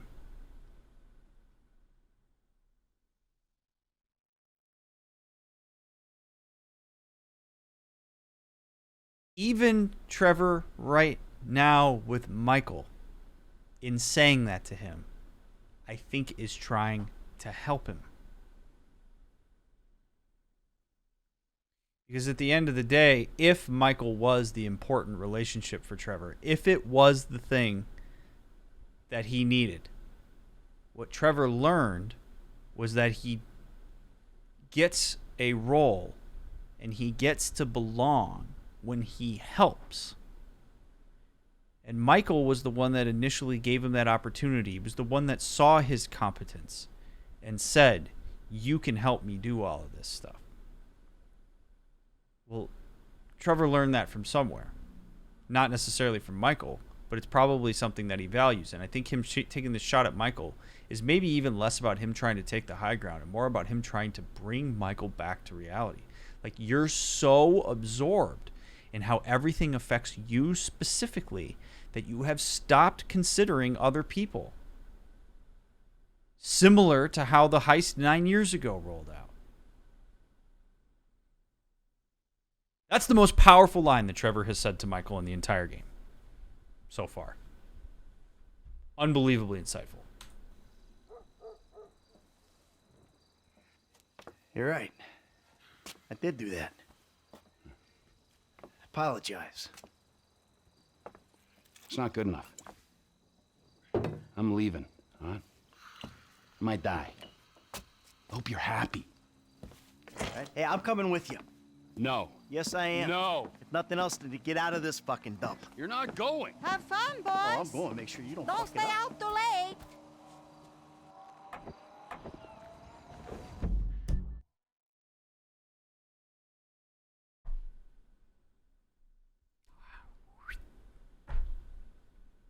Hierarchy flipped. Good on Michael for hearing that. I have to give credit where credit is due. Good on Michael for hearing that. Good on Michael for apologizing. Good on Trevor for saying to him, it's not enough. Now Trevor is also in control. He completely flipped the hierarchy there. As soon as Michael apologized, that's about the most vulnerable thing he could have done. That brought him down. But you'll notice that Trevor's fine with Michael continuing to go with him.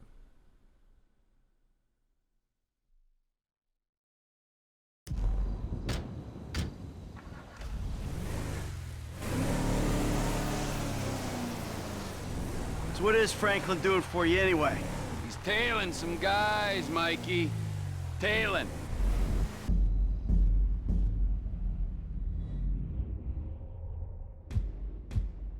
If he's back in Sandy Shores, why didn't I hear about it? God damn it!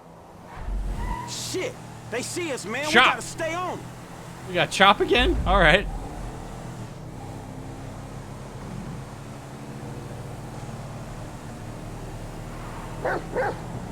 That's right, Chop. We gonna fuck them up as soon as Trevor get here.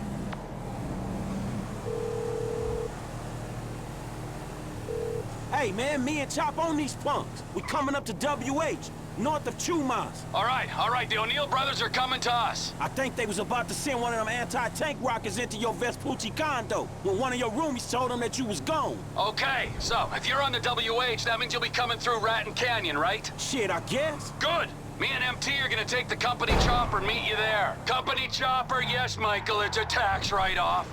Frank, you still there? Yeah, I'm just about holding on to the road. We're taking the chopper and we'll head you off. Deal with these business-stealing pricks on the road. Hey, dawg, can you, like, get on it?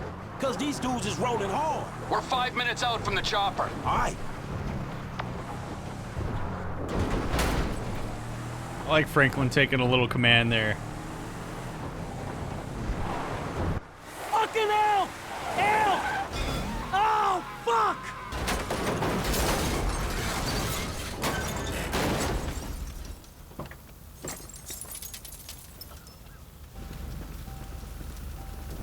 Get on me! He yours, Chop. Let's do this shit. Oh, shit!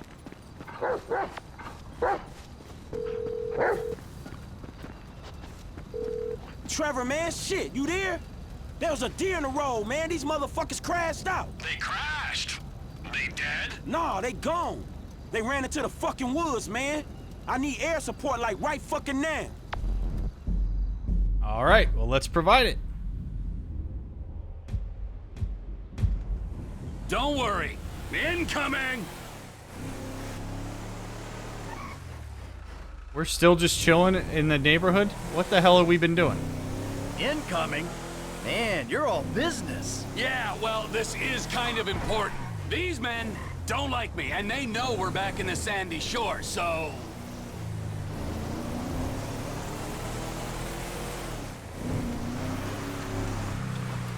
Here she is, the Biz Alley. Remember, she ain't mine, she's the company's.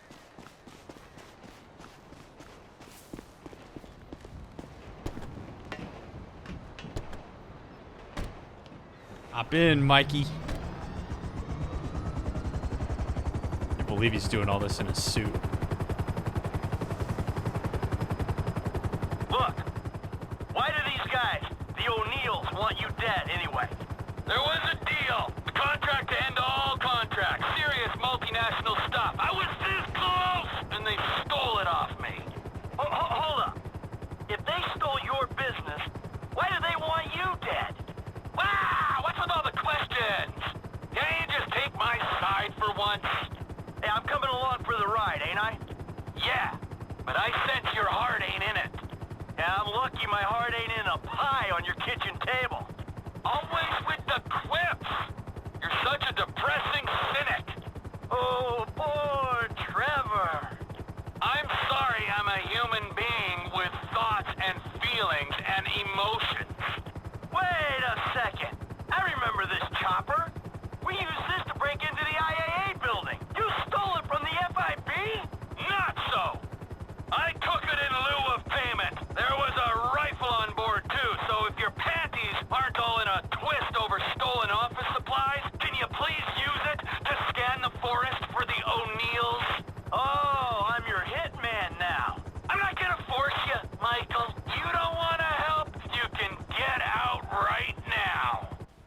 Hey, we here on the ground. Them hick dudes in the woods. That model's fitted with a thermal scope. Look for their heat signatures.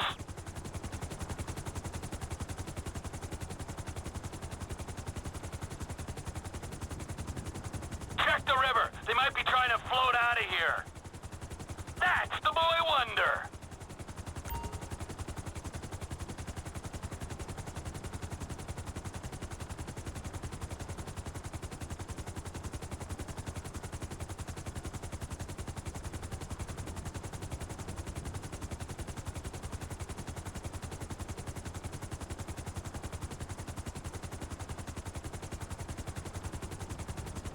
I think I got one of them.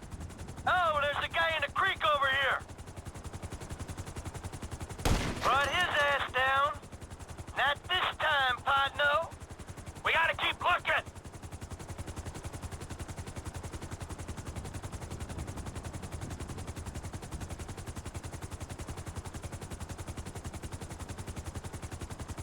Freaking deer, man.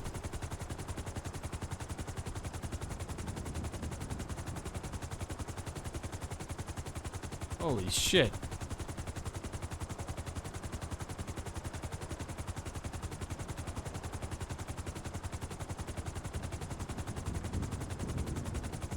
These guys are absolutely gonna get away.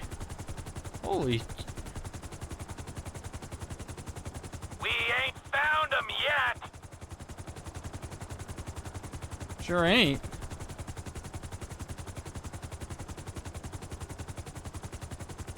Wouldn't you know it? Just one poor soul remaining. Higher ground, Mikey. You find them Oh, on shit. the hill. Shit, what is that? He's behind the rock. I can't get a shot. It's on you, homie. You know what hick smell like.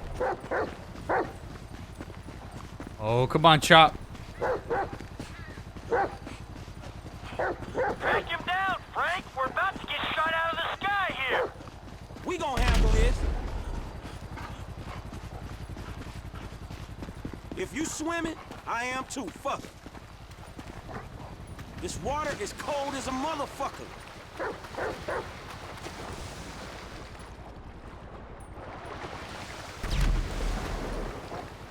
Come on, Chop.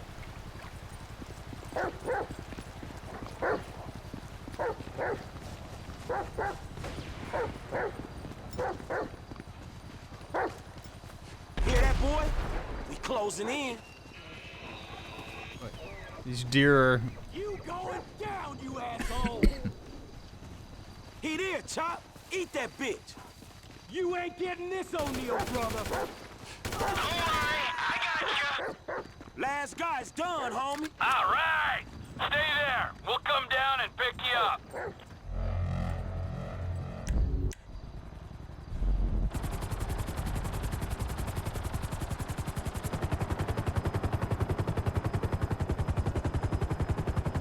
All right. Now that the angry hillbillies with rockets are dead, is there anyone else we should worry about trying to kill you? Oh, sure. Yeah, there's some bikers, the Chinese, Madrizo's people, but whatever. Don't act like you're so popular.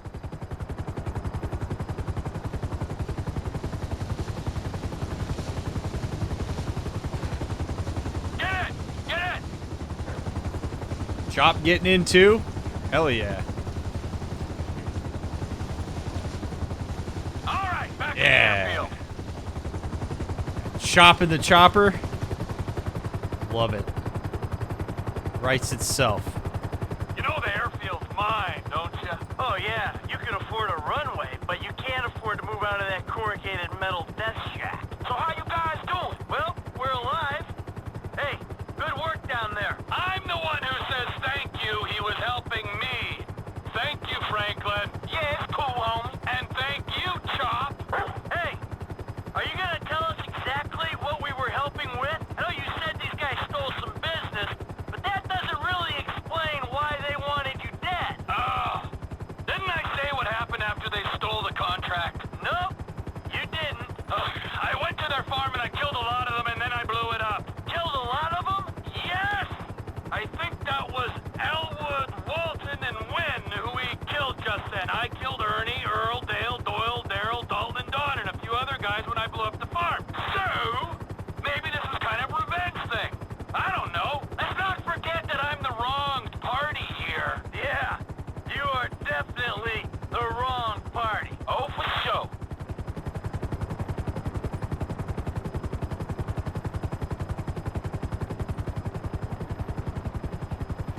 How we doing back here? All right.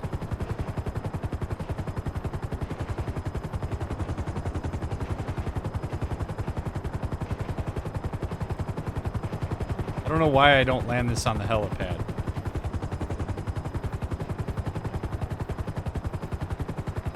Coming into land.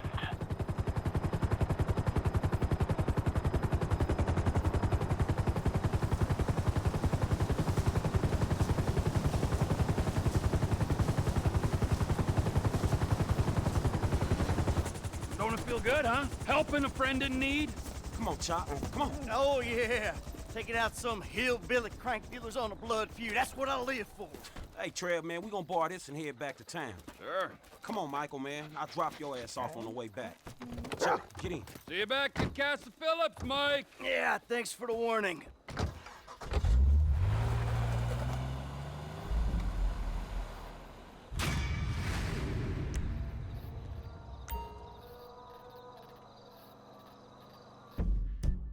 And I would say that that's a pretty good place for us to end part 13. So if you're watching this on YouTube, thank you so much for making it all the way to the end. I hope you enjoyed part 13 as much as I enjoyed playing it for you.